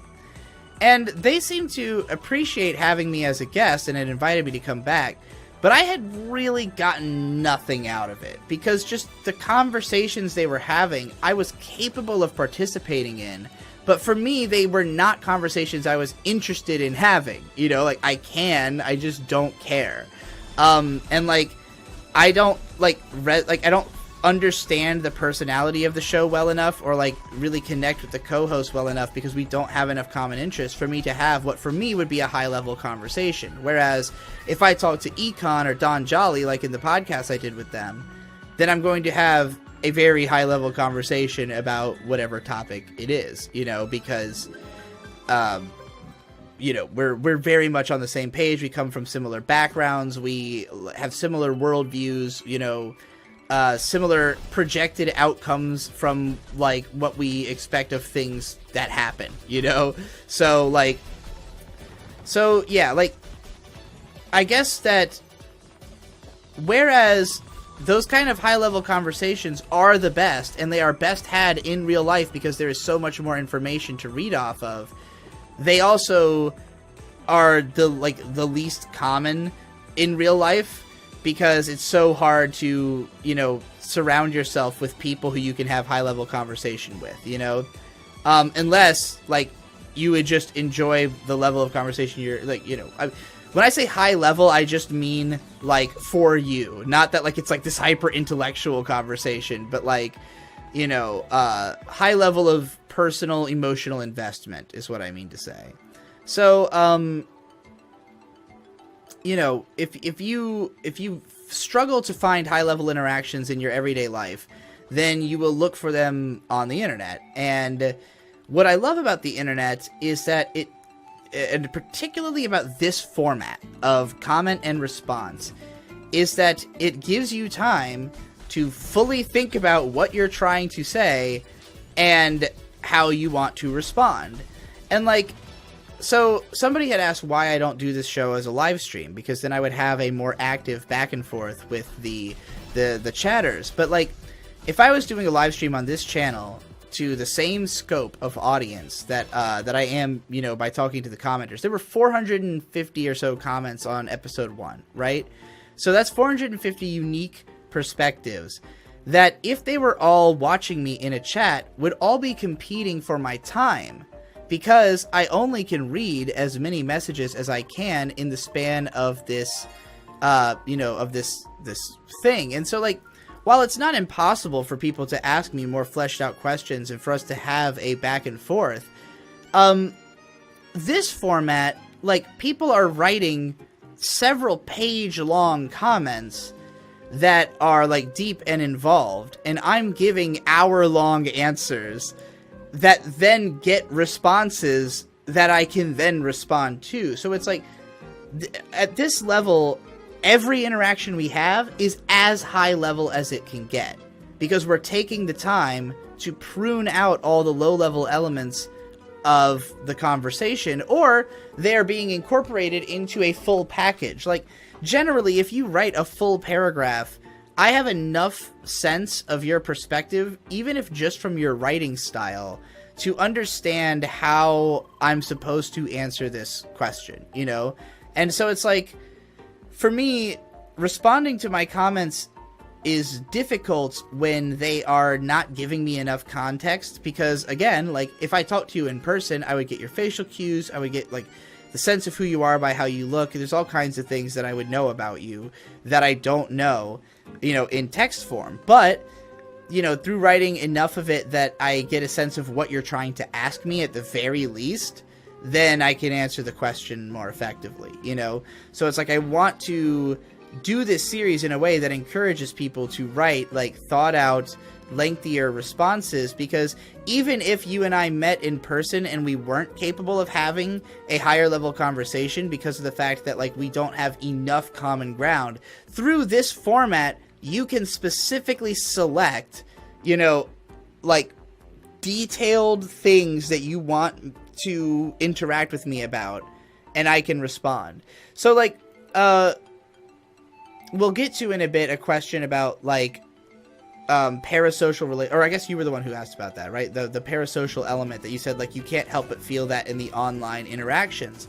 And I think that it's really unfortunate that we've put ourselves into this position where there is this parasociality to relationships, and it's because of fame and, like, the preservation of image. I think it's that, like, when you are somebody who is popular, then it's like you really can't justify spending a whole ton of time responding to a whole ton of people. And so you kind of hold people at arm's length, because it's like, okay, there's only so much interaction we can really do, you know?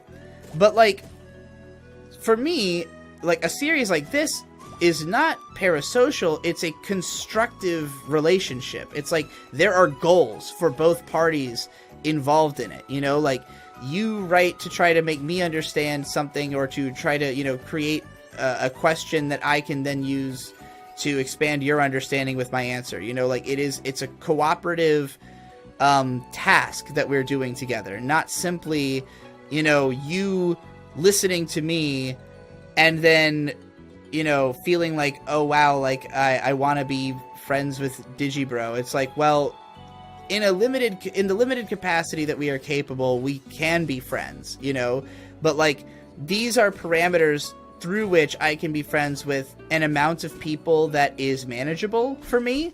It's like, okay, I have my Discord, which was patrons only. It is now free, but it's invite only. I'm not going to be, like, handing out shit tons of invites, but if you are a, you know, lonely trans person who needs somebody to talk to, I probably reached out to you in the comments already, and invited you to DM me on Twitter, and I will shoot you a link. You know, if you want a link to the Discord, more explanation of why you want to be in is always better, because the reason it's invite only is, you know, I want to keep the assholes out. So, you know, but otherwise, like, on my Discord, like, there's a certain amount of interaction I can get away with, a certain amount of, like, loose flowing interaction, but I can't fit a ton of it into my day, and I can't address a ton of people at the same time, you know? It's kind of like more, for me, Discord is more incidental. It's like, we happen to both be online in this place at this time, so let's have a conversation, you know? But, like, there's, you know, the only people who I'm gonna, like, go out of my way to like actively reach out and be like, hey, let's like talk, is like people who are, you know, friends who I feel like, okay, I need this person's perspective right now because it will help me, you know, in like whatever thought process I'm on or something like that. Or like collaborators, you know, people who it's like, hey, let's do a thing together, you know, and collaboration can mean a lot of different things. It doesn't have to mean like a collaboration for a project that has to be released and make money or something like that, you know, but like, if there is a reason for me to collaborate with somebody, I will always prefer to do so because I love collaborating. I love working with people. Again, I consider this a collaboration that I'm doing with all of you in the only format that I know of that, like, I can manage, you know, collaborating with this number of people at the same time, you know, in a format that is satisfying to both you and I, hopefully, emotionally. And, like, obviously, there's going to be lurkers. I don't expect everybody who watches these videos to comment and get involved. You know, and I'm sure that there will be some people who, you know, comment more than others. But, like, it's just a way that, like, we can, you know, even if you're just listening, the point of this is not to be a parasocial relationship.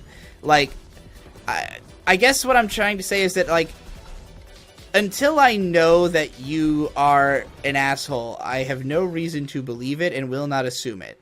If you are listening to this show, I am going to assume you are cool and that we would be friends. You know, unless I am given a reason to think that that wouldn't be the case, you know? And there's very few comments I've gotten that have given me reason to think that would be the case, and they know who they are, you know? So, yeah. Anyway, the next one is B, who says, "Hi Digi, I would like to continue hearing about how you get yourself to start and finish doing something when you always have this big perfect ideas. You just gotta fucking force it out. It's like, I mean, scoping a project, like I said, my problem is that I'm bad at scoping, and it's like, most of the stuff I actually get done is the stuff that, like, when I have the vision for it, I immediately know that it can get done easily. Like, most of my videos, like, more of the work goes into coming up with the concept than actually doing the video, because if doing the video is so complex that I think it would take me more than a couple days, I usually just don't do it. I think, oh, that's too complicated, I'm not going to do that. It's only when I come up with stuff that is, like, within the realm of feasibility that I will actually, you know, take to the task of attempting it, because I've never been in a financial situation where I felt I could take the risk of, like, spending a huge amount of time on something. But you know, if I ever had an idea that I was, like, so confident in that I absolutely thought that, like, okay, I can do, like, a Kickstarter and I'll definitely do this thing if I have the money, you know, then maybe that could happen. But anyway, Gar said, "I remember some time ago that you were dismissive of those who thought of you as a role model. I interpreted that to mean you were not someone others should relate to, not because they can't relate to you or that you are unrelatable, but that if they did, then it is problematic because what you are is something you should not be idolized or idealized. However, through you, I have been able to discover that I am in fact autistic. I would not have been able to do so if not for your gonzo journalism or the autistic tendency to relate and communicate with others by sharing your own individual experiences with something that more neurotypical individuals would find selfish or self-centered. I am a gay male and not all transgender, but I do have a firm grasp on gender as a social construct. I find all of your experiences very relatable, even though they have little to do with myself. Why are normies incapable or else have a more difficult time engaging with relatable experiences that are coming from a separate and independent perspective?"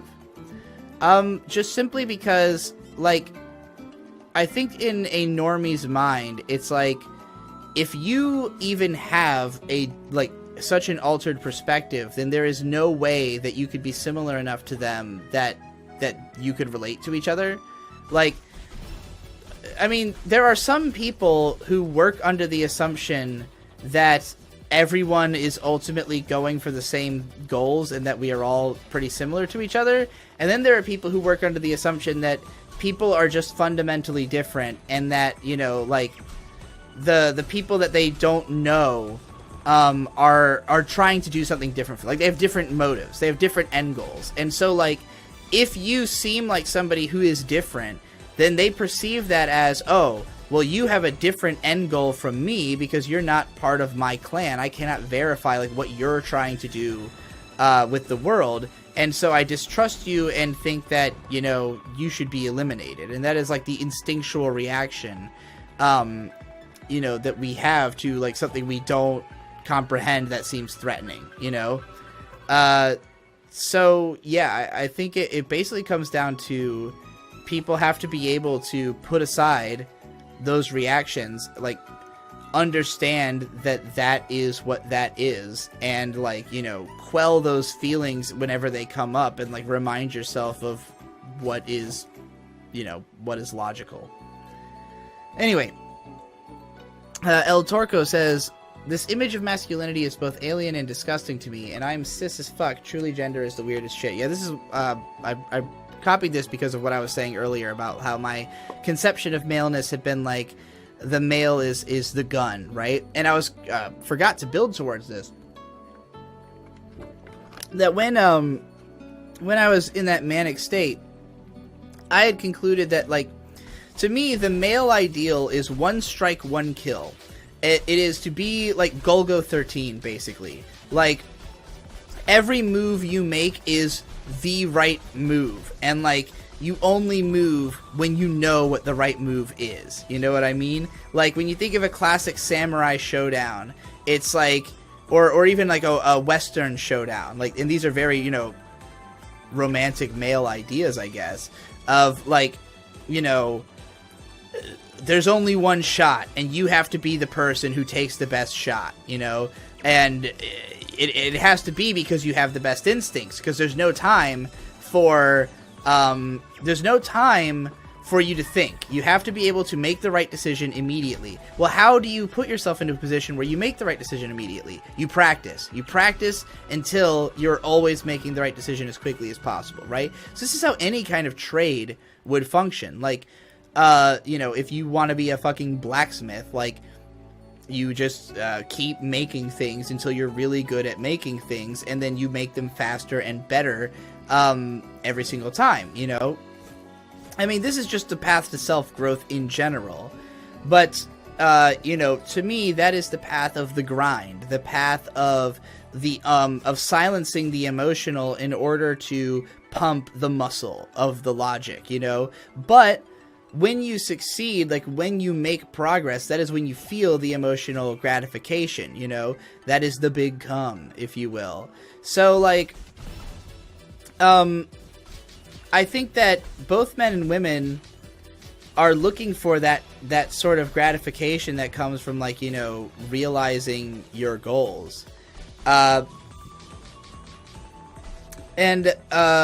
like, again, like I said before, like, when I was describing this idea of masculine and feminine, I was also insisting that these things exist inside of everybody, you know? Like, it's not literally, like, all men are tasked to be, like, you know, soldiers, and women are tasked to be, you know, fucking emotional, or whatever the fuck I described it as. It's just, like, you know, like, for me, if I wanted to be, like, if I wanted to be proud of myself as a man, I saw that as, like, okay, everything I do has to be, like, one strike, one kill, right? Which basically means boiling everything down to its essence, and, like, trying to I guess aphorisms is what I'm trying to say. Like, if you can say something perfectly in just one phrase, then that is the best communication. That's the way I looked at it. Is like, the more you can boil out everything unnecessary and get it down to just the core concept without losing anything in meaning, then that is the ultimate writing. And it's understandable why you would think that way, because that is the most efficient writing. But is that the most relatable writing? Is that the most emotionally gratifying writing? Not always. You know, sometimes the unnecessary or the repetitive is gratifying in how it contributes to what the point is emotionally, you know?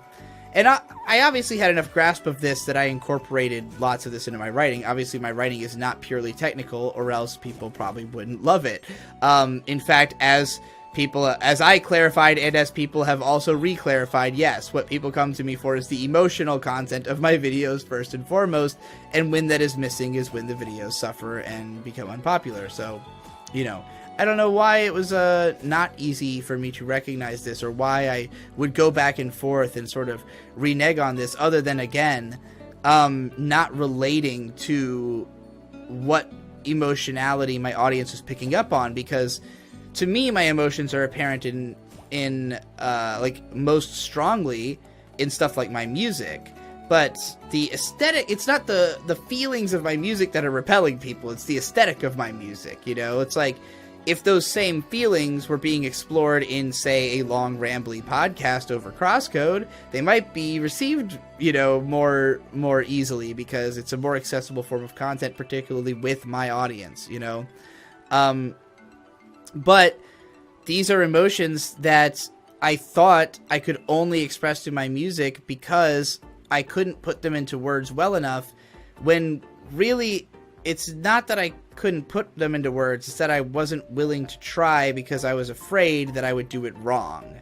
And so, you know, to me it's like, it's only if I can find the absolute ideal metaphor that these emotions can be expressed, because to extrapolate anything more would be to, you know, reduce the level of implication and nuance that is possible in the, you know, the one strike, one kill phrase. But, you know, unpacking that will literally make it easier for other people to understand. And that doesn't mean making it more lexical. It just means continuing to, you know, share the impressions until they are more cohesive to the audience, you know? So, like, I think that there's a lot of my scripts where my approach to, you know, to decompression of an idea was just not what it needed to be, you know? Hopefully that makes sense. Anyway, Pistol Ninja says, Pistol Ninja. I haven't watched the video yet, but I guess I will have to, despite what I am about to type, because if anyone can explain this stuff to me, there is a good chance it will be Digi. I have never understood people who even think about their own gender at all. So I guess my question is why? Why is this a line of thought in your head? Why is it important to you what gender you think you are? Until very recently, Western civilization didn't even have the term gender, except to refer to the linguistic concept of languages with gendered forms of words. I very rarely look at someone and think that person is a woman or that person is a man. I only do so when they seem to exemplify typical male or female characteristics more so than the average person, since man and woman are just ideal forms of different archetypes, like the hero or the king, etc., etc. The thing is that real-life experience teaches us that there are no pure heroes or kings, and it should follow that there are no pure men or women. I honestly just thought that this was common sense. Edit. I skimmed the video a little and realized that this kind of obsession with your gender identity might be a result of being obsessed with archetypes to an unhealthy level, not realizing that there are just shortcuts for understanding the world and not innate properties of your mind. I agree with you to an extent. It's funny because I consider myself to be, like, obsessed with archetypes, but also, like, anti-archetype as a way of, like, defining something. But, like, I just happen to be exceedingly able to recognize patterns, and because I think that way, it's easier to express things that way. It's like, my expression, like, to me, again, everything's a metaphor. Like, when I say man and woman, might not necessarily mean it the same way that other people do, you know? But, like, I guess that why is it important to me is just because it was something that I had to deal with. Like, that when I was a kid, I was routinely referred to as a girl, and I did not like that because I did not think I was one, and I thought that it meant people had the wrong impression of me. Eventually, I changed, you know, I reneged on that opinion and thought that their impression of me was more correct if they thought I was a girl, because their expectations of me were more correct in thinking that. But, like, you know, I would not have had to think about any of that if I had, you know, just never been confronted about it. If nobody had ever said, you act or look like a girl, then I never would have had to think about gender, you know? But that's the position I was thrust into, and, you know, like, it's not as though I always thought exclusively about gender. I'm talking about it a lot now because it's obviously relevant to the topic at hand of my coming out. But like, you know, thinking about things in terms of gender is an easy metaphor to express it. And like, again, as I said in the previous episode, which I realized you had to listen to when you posted this, you know, I think that transitioning literally will give me like more of the hormones that that produce the feelings that I like having, then, you know, and like reduce the amount of feelings that I don't like having from like literally occurring within me. But we'll see. Anyway, moving along. Janine Garofalo came back with a comment and said, "Wow, thanks for covering my comment. Sorry its fat ass took up half this video, but it meant a lot. Everything I wondered about was pretty much covered, and I'm glad to hear your perspective on the matters. And yeah, as a quick aside to the parts that involved myself, I really don't know if I can buy into the fact that my feeling of self-attractiveness is that different from the norm. I mean, does it even make sense to try and make yourself attractive towards the generalized groups you find attractive when any hypothetical person of any look/personality could be attracted to any other person? I mean, I'm sure anyone's bowl of soulmate candidates, at least on a one-sided level, contains people attracted to any type. Thus, where else could the thought of attractiveness turn to except inward? I mean, hell, even in this same video you mention how people look for those who match their selves. I would imagine most people probably do not give it more than a surface-level thought, but would agree with more self-reflection. Or maybe I'm trans as fuck and I'll be referring to myself as she in a year. If you made it to Befriending the Internet, episode 365, I'll be sure to post an update. Well, in all seriousness, thanks for the sick-ass content. Look forward to more and excited on your journey. P.S. If you're looking to see more background game recommendations, would love to see some Metroid Prime. Not as colorful as these past two games, but I know you're a fan. And its linear map designs, especially in the early game, should clash better with this format rather than the circular, punishing nature of this early Wind Waker stage. Indeed, Metroid Prime might be a good candidate, and I am a huge fan of it. So actually, and I've played through it multiple times, so I would actually know what the fuck I'm doing. So yeah, that's a good idea. I might do that after this, because like, I am enjoying playing Crosscode, but like, I would definitely have to play a bunch of this game off screen in order to like actually like level up and like do all the, you know, like all the upkeep and stuff you have to do with this game. And like, I also really love the story, and like I had to skip over, like I was just like basically blasting through all the cutscenes and shit trying to get to the playable part of the game. Not playable, but the part that I wanted to be at when I recorded this. And so like, I guess this is not the most effective way for me to play this game, and I think it will get too difficult to actually play and talk at the same time if I even like make it past this level. I like just really didn't think about how actually hard this game is when I chose it.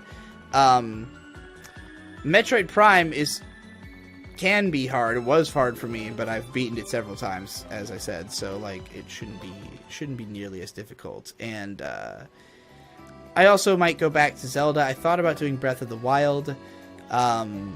Somebody recommended Katamari Damacy, and I thought that was a really good recommendation for this show, so I'll probably give that a shot if I can hook it up and have it run. But yeah, so to answer your question, I mean, have you not heard of the Oedipus complex? Like, most people are interested in people who remind them of their parents. Usually your attraction has to do with, you know, whoever like you attached yourself to, like whichever parent, you know, usually of the opposite sex that you attach yourself to is the one that like you search for their qualities in a partner, whereas you kind of fill the role of the other person in the relationship. And like, funnily enough, in my relationship, I think that I became convinced that I had to like fill the role of my dad, even though realistically I am exactly like my mom, and May much better fills the role of my dad. And I'm not saying I'm attracted to my dad, not necessarily because I'm attracted to women, but like I do think that the things about you know, I think the things about my dad that I think my mom is attracted to are things that I also like in women, perhaps. I don't know. I don't think there's, like, I think I mostly just I used to mostly look for women who were, like, more like my mom, but I think that's because I was projecting, like, the fact that I wanted to be like them. But the kind of women who have been interested in me are not women who are like my mom. They're women who want someone like that, you know? So,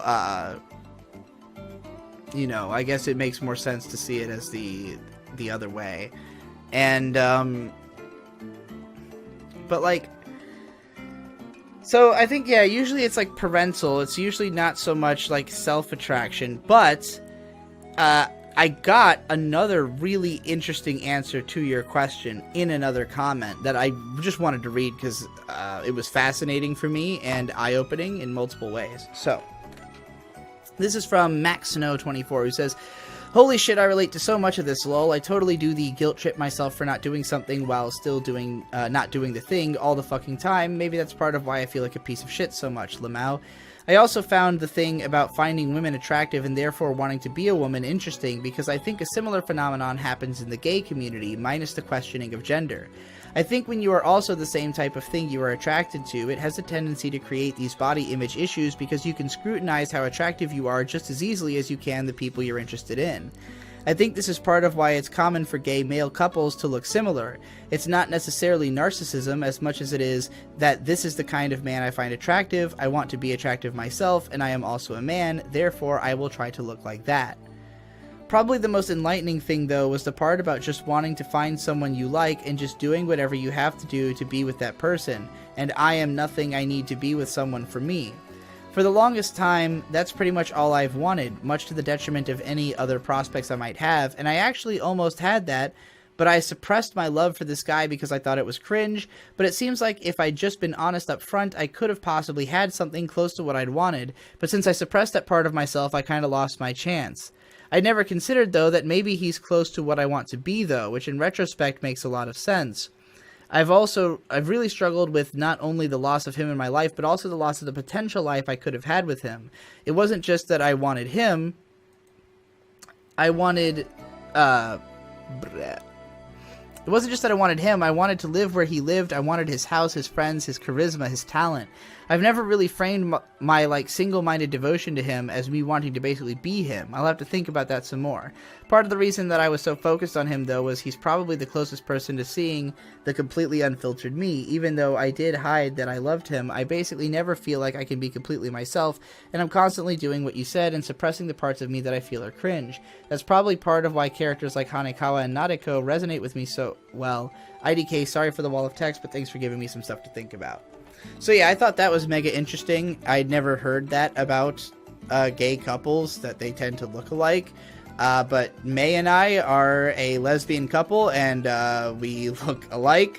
People used to always joke about how we look like the male and female like versions of the same character that you would get on a character select screen.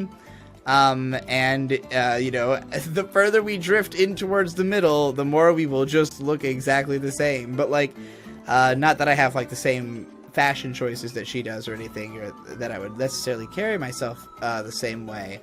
But like, I definitely think that both of us have a heavy case of that, of like, you know, having tried to, I don't know that I was trying to look like what I'm attracted to per se, so much as that like the parts of myself that I find attractive are things that I also find attractive in other people, you know?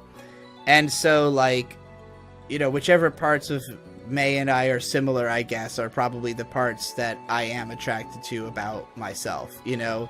But otherwise, there's, you know, there's other distinctions that, are, you know, the unique ways that I am attracted to her. But, like, it's also funny because, yeah, I do think there was, you know, there's some element of projection involved in that, like, you know, I think that May looked at me and said, like, why can't I be more like that? And I looked at her and said, why can't I be more like that? And now we're moving in those directions to some degree, you know? Anyway. Next up, Evangelion Unit 00. This will probably come off as extremely offensive, so Digi, if you're in a good mood and don't want it ruined, I recommend just ignoring my comment or deleting it. That being said, the question I want to ask is, do you think it's possible that the reason it took you so long to come out as a woman is that you've been holding on to a sort of right-wing part of yourself? Obviously, you've had some level of awareness of internet politics for years now, and it seems to me that you identify fairly strongly with the sense of a need to be honest and speak your mind regardless of whether your opinion may be offensive to others. Now, I'm not trying to say that honesty is a right-wing trait. I actually believe basically the opposite.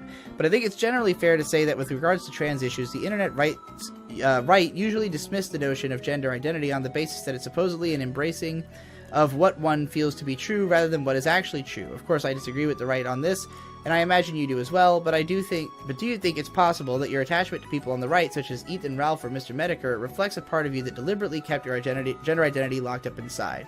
Now, I responded to this person already, but I will respond here as well because I thought this was really funny.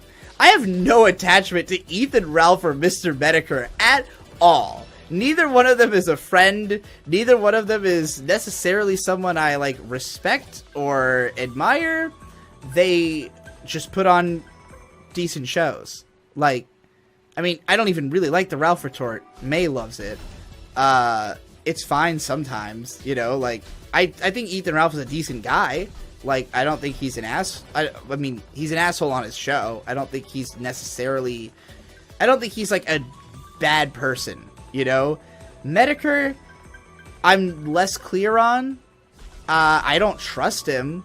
But I think he makes good content that is funny, and, you know, like, if anything, his trans video helped me come out, or helped me to, like, be more accepting of it, because it made me not think I needed sexual reassignment surgery in order to go trans, because, like, I didn't really know much about it, and so, like, actually being confronted with, you know, like, the most negative aspects of it, it's kind of like, it helped me to, like, put that out of mind as, like, okay, I don't have to worry about that. Like, if I'm going to transition, I don't have to worry about the sexual reassignment surgery because it doesn't seem like it's worth it. You know, like, the HRT seems worth it. The SRS doesn't. Maybe I'd change my mind one day. I have no idea, especially if the technology got better. But, like, to me, that was a weight off of my shoulders in terms of coming out, you know? But to really address the heart of this question, see, the problem with the way you're looking at this is, I do not think that you should just be honest at all times, as in, say every fucking random thought that comes into your head to every random person that comes by. As I said earlier, there is a time and place for having edgy, you know, funny discussions, and that time and place is with people you trust in an environment where it's invited. And if there's an audience, then that audience is people who are in on it, who are in on the joke. And, like, that deserves to exist. Nobody should infringe on the right for you to have that. It's not the right to, you know, to fucking shout your opinions at people in their face. It's your right to have your own fucking show on your own platform for your own ideas that other people can engage with. That's what I believe in protecting. And, you know, Ralph or Dick Masterson, who I actually am friends with, and, you know, unlike those other guys, like, you know, these are people who I think that's what they believe in. They believe in the ability to have a platform, the ability to say whatever you're thinking. Not that you should say whatever you're thinking, but I do think that everybody should say whatever they're thinking somewhere, because we need to hear it. I need to know what's going on in your mind, or else I don't understand you. You know, like, if I never talked about any of my issues, we wouldn't be here today having this conversation, you know, because people told me I shouldn't.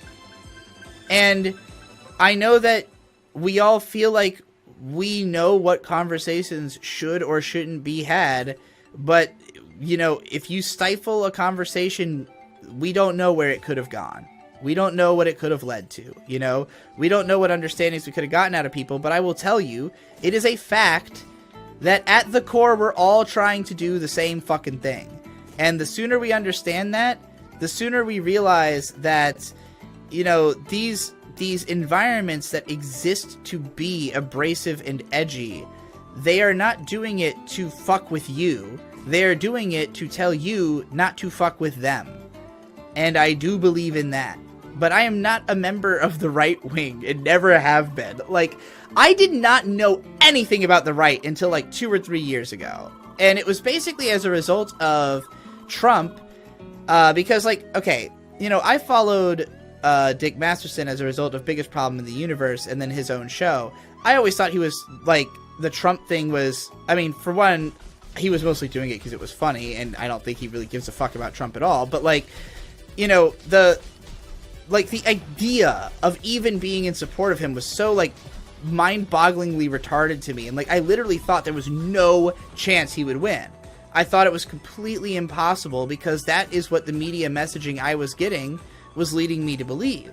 And so when Trump won, then, you know, first there was the fear and confusion and all that, but like when the first year went by and like I couldn't really perceive anything nearly as terrifying as what people seemed to think was going to happen having happened, and then I started hearing the arguments of the right from people like Razor Fist or Dick Masterson, that even if I don't necessarily agree with them, I understand the perspective and there is a logic there. There is a logic that when they explain it, I go, okay, I see why, like, why you think that us doing this will be a problem. And like, you know, even if I think that we should still do this thing for whatever reason, you know, we have to work through these problems. We have to find solutions to these things. We cannot pretend that these problems don't exist, which is what I think the left often likes to do, is to, you know, propose something that sounds nice, but they don't address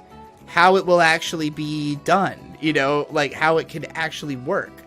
And certainly not in their arguments, because, you know, I am not necessarily somebody who thinks that everything should always be like lexically proven, and the right certainly doesn't think that. They want you to think that they think that. The left does too, you know. Destiny wants you to think that he is the most rational man on the fucking planet, and that that's why he chose his political opinions. But like, they're all going to try to argue that, but they're all basing it from a place of emotions. And if you want to change their minds, you do that by hitting them in their feels, not by hitting them in their logic.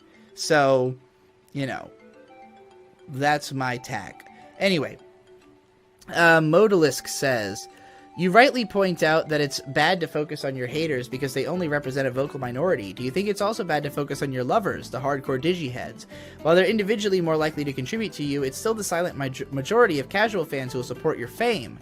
Do you think the hardcore fans are potentially less worth listening to since they're probably less critical of you than most? I wouldn't say so, because fame is not my goal. In fact, I'm trying to move away from fame. I really don't care about having a lot of people view my content. I only care about having enough to support me financially to the level that I want to be at. And honestly, like, a lot of my mentality, like I talked about this in I think the last episode, that I was so fixated on money as the way that I could help people, that like, when I lived in Rochester with May, I was living well below my means. I was like, you know, we were living in a townhouse that was like $1,100 a month, and I was making like $6,000 or something like that a month. And you know, like, just my expenses. Now, granted, like, the amount that I had like put away an amount for taxes that once paid would have left me with like $6,000 in the bank. So we'll say that that's basically what I had, was like $6,000 of just like sitting currency, not to be used for anything in particular. And, you know, at the time, like, most of my extra money was going towards shit tons of weed and paying collaborators. And, paying collaborators didn't really lead to helping them in any way, you know? It only led to me financially fucking myself over. So, like, I look at it as, like, there's much better ways I can work with people than to give them money. And if, like, to me, any amount over like $4,000 a month is like functionally just gonna go towards like, you know, art or weed or whatever, like until I have a kid, in which case it's all going towards my kids, you know, like, and I'll probably change the way I work at that time as well. But like, you know, it's just like, there's no reason for me to be trying to make like exponentially more money than I am. So there's no reason for me to reach a larger audience than the amount that can, you know, that can sustain me. And like, there will always be people who come in and out. Like, I don't expect to count on the same people forever to support me, you know, especially if they lose interest or the content changes direction. But there's other people who will become interested. And like, you know, it's not for me about reaching the biggest audience possible. It's about reaching the audience who needs me in this moment. And as long as, you know, as long as I can reach enough people who have enough money to keep me afloat, I'll be good. Like, a lot of the people I reach are very disenfranchised people who, you know, don't have the money to support me, and like tasking them to do that is not something I'm really comfortable with either. It's like, you know, I don't think that you giving me money is the most meaningful engagement you can have with my content either. Like, it's not the biggest help you can give me, you know, like, teaching me how to be a better version of myself is something you can do for me that is better than giving me $5 a month, you know? Because I will make $5 more a month by being a better version of myself. Anyway. Thiago Oliveira says, your ideas about self-analysis through analysis of media and communication with other people, as well as your positive attitude, have been extremely helpful to my growth as a person. I am way more grateful to you than this short comment will end up expressing, but anyway, thank you from the bottom of my heart. I'm really happy for how you seem. Thank you. If you want to help people improve on a more personal level, here's a situation I have been through recently, didn't handle well, and expect to run into again in the future, that I think you might have a good perspective on. How do I react to a girl I've been flirting with suddenly revealing to me she is trans when I do not want to continue pursuing the relationship romantically, but also don't want her to feel rejected for being what she is, even though I just rejected her for being what she is? I'd like to say rejected her romantically, but sometimes I am mainly interested in a person romantically, and if that element fades, the rest of my interest in the person ends up fading too, so it probably ends up feeling the same. I know I could just give the person a chance, and maybe someday I'll be capable of doing that, but for now, I just know I'm not. And if that means I'm not just a prejudiced asshole, that's a possibility I'm aware of. I mean, look, if you don't like dick, and they have a dick, you don't have to have sex with them. You know, like, there are certain things that probably are not going to come up in, like, the early stages of polite conversation. But, you know, when it comes to sexual experiences, like, comfort is key.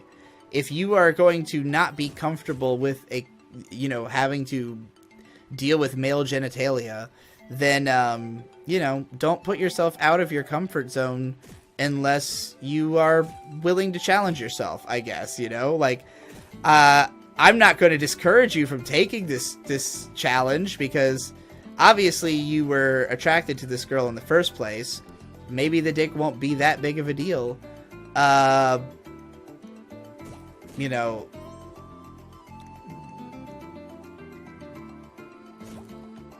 there's a lot of ways to be intimate with somebody, you know? Is this, you know, are you looking for your forever girl? Or are you looking for a fling? Are you looking for, I mean, if you're mostly in this for sex, I think, you know, prioritizing the sexual experience would probably be paramount. So, you know, I guess what I have to say is that I think they'll understand. I think that she will, you know, probably be sad, but, like, ultimately it's not your fault that, you know, that they don't, that she doesn't have the, you know, the parts you're interested in using, I guess. But, you know, maybe give it a shot sometime. Stay open-minded. Sexual experience is about a lot more than just cock in the vagina, you know? Anyway. Justin7 said, Oh, hey, I take bupropion. The stuff helped me get back to a sense of normalcy after a long 2 years in deep depression. Incidentally, I wouldn't say mental disorders don't exist. While it is true that it is only diagnosed with one when the problems affect their ability to function, saying they don't exist is too dismissive. I wouldn't want people to decide to stop their medication without consulting their psychiatrist because of this point of view. I have both seen others and experienced for myself dropping medication on a whim. The results were never good, too often resulting in suicide attempts. Yeah, see, like, the world of psychology, I have a lot of issues with the way that psychology is handled in our society at present. I don't think that mental health care, particularly in America, that's all I can really speak on, is very good. And I think that there is a astonishing amount of unnecessary pill pushing that goes on because of the fact that I think that psychology currently is more focused on quickly getting you adjusted and back into society because of the fact that our society doesn't really have good safety nets for people with mental disorder, particularly in that our families do not support it well. Like, people look at mental disorder as something to be feared, and like, you know, going to a psychologist means there's something wrong with you, and your family doesn't understand it. Like, they won't get why you feel the way you do, and so it's hard for them to just accept that, like, it's not their fault or whatever. It's just like, you know, something has happened and you are not normal, so you need to talk to somebody about it, okay? Like, it's fine. Just like, it has to happen, you know, or else this normalcy will never come. But, like, because the mentality is, like, get it done as fast as possible, then I think that, you know, people become reliant on these medications without really, like, thinking about what the medication's actually doing, you know? Or, like, my experience when I saw a psychologist, like, I saw a psychologist for, I think, probably, like, 6 weeks before I saw the psychiatrist. And when I saw the psychiatrist, that motherfucker never spoke to me at all. I doubt he did more than read the diagnosis that had been handed to him by the psychologist and just simply prescribed me bupropion because that was the drug du jour of the time. You know, like, because the thing is that psychiatrists have no fucking idea how these drugs are going to affect your brain. It's practically guesswork. Because there are so many different things that could be causing your anxiety or, like, whatever you're going through that, like, you know, it would take extensive, like, it would take more than just simply, you know, an hour of therapy once a week for 6 weeks to get into your head to a level where you could, you know, like, categorically predict what effect a specific medication is going to have. And even then, like, that's more dependent on things that are, like, inobservable from conversation than things that are observable, you know? So it's like, for a lot of people, you have to experiment with a few medications before you find something that quote-unquote works. But what does it mean for the medication to work? Like, for it to work, I guess, means that it puts you into a mind state where you now can function and fit in with society, right? And hopefully, through that sensation of now functioning, you will find, you know, emotional peace. But, like, if you are able to fit into society, but that doesn't make you feel happier, then it's like, okay, well, like, did this medication really work? You know, like, I don't feel happy. I just feel like I'm capable of living, you know? So, like, when I took bupropion, the way I've described it is that it allowed me to give up. It allowed me to stop being emotional about the things that I wasn't accomplishing, and therefore, like, get over things more quickly, which made it easier to then go forward and accomplish things because I wasn't wallowing in what I wasn't doing. I was just doing things, you know? But the medication had weird side effects. It caused me to blink excessively, and my eyes would get dried out really easily. And like just I became very numb. And I liked that at first because, you know, being too emotional had been my problem and the reason I couldn't get anywhere. So, like, feeling like I was numb to that stuff made it so, like, I could finally concentrate and get work done. But, again, my mindset became that, like, work is all that matters. And it's funny because I think I had stopped taking the pills actually before I even started my job. Like, I think I was still taking them when I worked at Target. I don't remember if I was still taking them once I started being Digi Brony, but like it wasn't long after that I stopped. And it was because like once I had identified what the pills were doing, that they were allowing me to, you know, shut out my emotions and just work, I was able to imitate that. I was able to imitate that effect within my own mind by just like acting the way that the drug makes me feel. And I think that that's what, you know, how I got used to sort of like embodying the mask, as somebody said earlier, you know? And it was only after I remembered like who I had been beforehand and how it felt to be that person and realized that I was happier being that more emotional person. Like it's like the drugs taught me an important lesson, but they are not the answer, you know, like the answer is not become unemotional and only do things based on logic. The answer is find a healthy middle ground. It's not as though the pills literally made me unemotional, but like again, it's that like that the ability to calm the emotions and to think rationally instead of emotionally is what I learned. And then I mimicked that in my behavior, but like now that I know how to do it, I don't have to always do it, you know? I only have to do it enough. I only have to do it as much as I have to.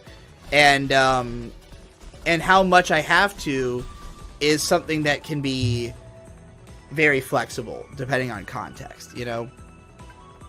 Anyway, I guess that's enough for that. This last question has been going on extra long, but I had a lot of good... Because I went back and grabbed comments from the first episode as well, so, you know... I got all kinds of stuff. This series has been exciting, man. I promise they won't always be this long. But, like, I've been getting a lot out of this. Like, I've been spending too much, probably, of my day reading through the comments and getting excited about them. So, you know, I'm sure that the new car smell of the series will wear off eventually, and I won't probably continue to do them every single day. But it's basically like when I reach a critical mass of comments and I think, oh god, I gotta fucking make a video, or else I'm gonna, you know, have too many and I won't be able to respond to them all. So the last one I have written down was from Ice Bear, who says, why do you need approval from others to be satisfied with yourself? You said it feels good to have your opinions verified by someone else, but I cannot relate to this at all. I know this is a thing other people feel from hearing it from others, but it seems dangerous to place all your self-worth on others. Also, are you going to finish the Monogatari series soon? I'm hyped as fuck to know your opinion on the rest of the series. I love you a lot, and I'm glad you understand yourself better now. I'm sorry if I misunderstood you or come off as insensitive. No problem. Monogatari, me and May are watching very slowly. We just finished the Kanbaru arc, so we're still in the first season, but, you know, the plan is to watch it all and chronicle any thoughts I have along the way in the Otagonzo tapes. But as for the need to seek approval from others, I definitely think that you are right that it is a dangerous thing, and it's not a positive aspect of myself necessarily. Like, when I was...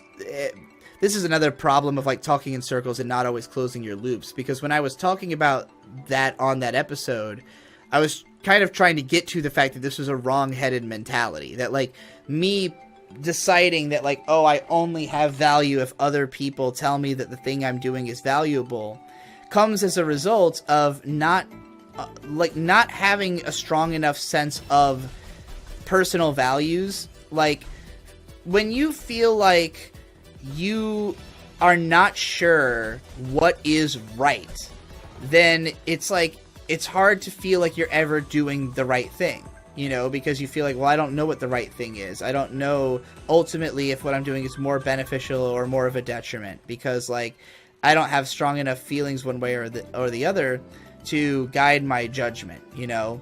And, like, I think that, again, this comes down to, like, being like overly cautiously lexical, of feeling like you have to be correct in order to make a judgment, even though you are going to be tasked to make judgments with incomplete information literally constantly. Like, you have to do that all the fucking time just in the course of living. So it's like, you need to have some kind of baseline. You need to have some kind of core place that you can go to for answers on what to do. And so, like, the less you believe in yourself, the more you find yourself relying on others to provide you with that guidance. And, like, even if I might have instinctual realizations, I always feel like I have to run them by somebody. You know, I have to have, like, confirmation. Am I right to be thinking this? Like, can you, you know, double check my work here? And I think that's also very healthy to have. But you need to believe in yourself at least enough that you can make decisions without having to have, you know, that kind of confirmation, because that's, again, like, the annoying version of, like, asking for help, which is, like, literally asking for help on stuff that you already know you're right. You're just, like, trying to get somebody to double down on it when it's not really necessary, you know? Like, you need to have the confidence enough to say, like, okay, I am, like, pretty sure I'm right about this. Like, I should just go ahead and make this decision, you know, and not wait for approval. But, like, you know, I think that for me as a kid, I always sought my parents' approval on everything. And then, you know, it's not that I couldn't see, like, I definitely seek my own approval on my writing. Like, I don't, like, when it comes to my scripts, I don't really care what anybody else says about my scripts. I'm very confident in them because I give them my all, and, like, I am proud of my writing skills. So, like, I would say that the fact that I have a sense of pride in my creations, you know, has kept me from being, like, completely fucking, like, devoid, you know, and, like, needing somebody else to confirm things for me, because it's like, oh no, I already know this is good, because, like, I know what's good. I have tastes that I have developed, and, like, I believe in this thing that I've done, you know?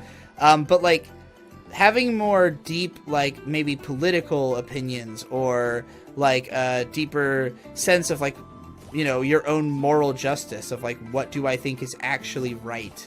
I've been developing that more and more as the years go on, you know? So, like, my sense of self-worth and identity definitely has improved the more that I have, you know, looked at myself as, like, somebody who can be a decent person because I know what a decent person is.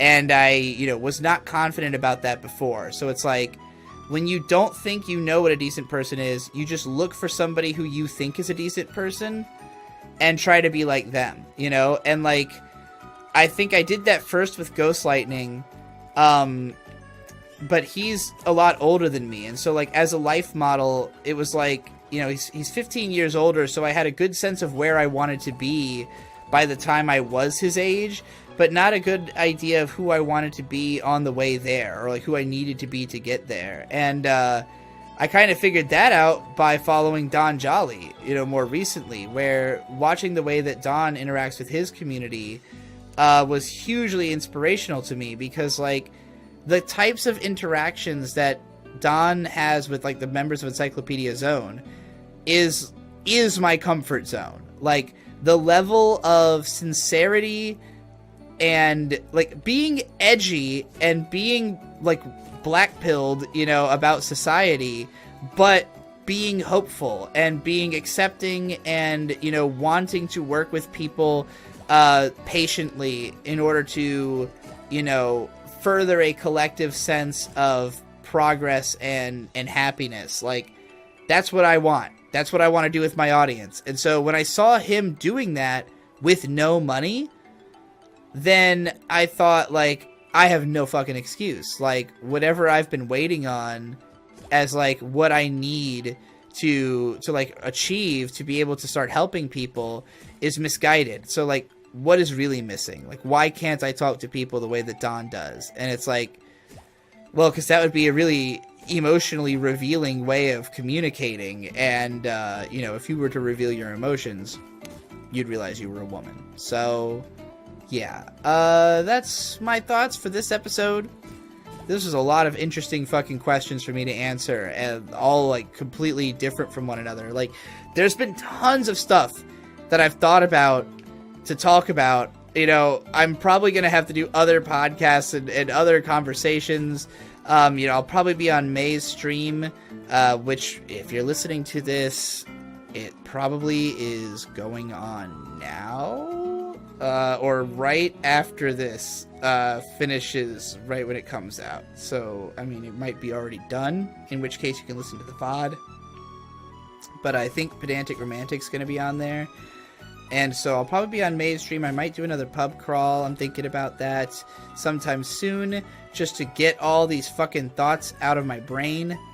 But aside from that, I also want to get done the next Otagonzo tape as soon as possible, so that some anime content could come out on this fucking channel.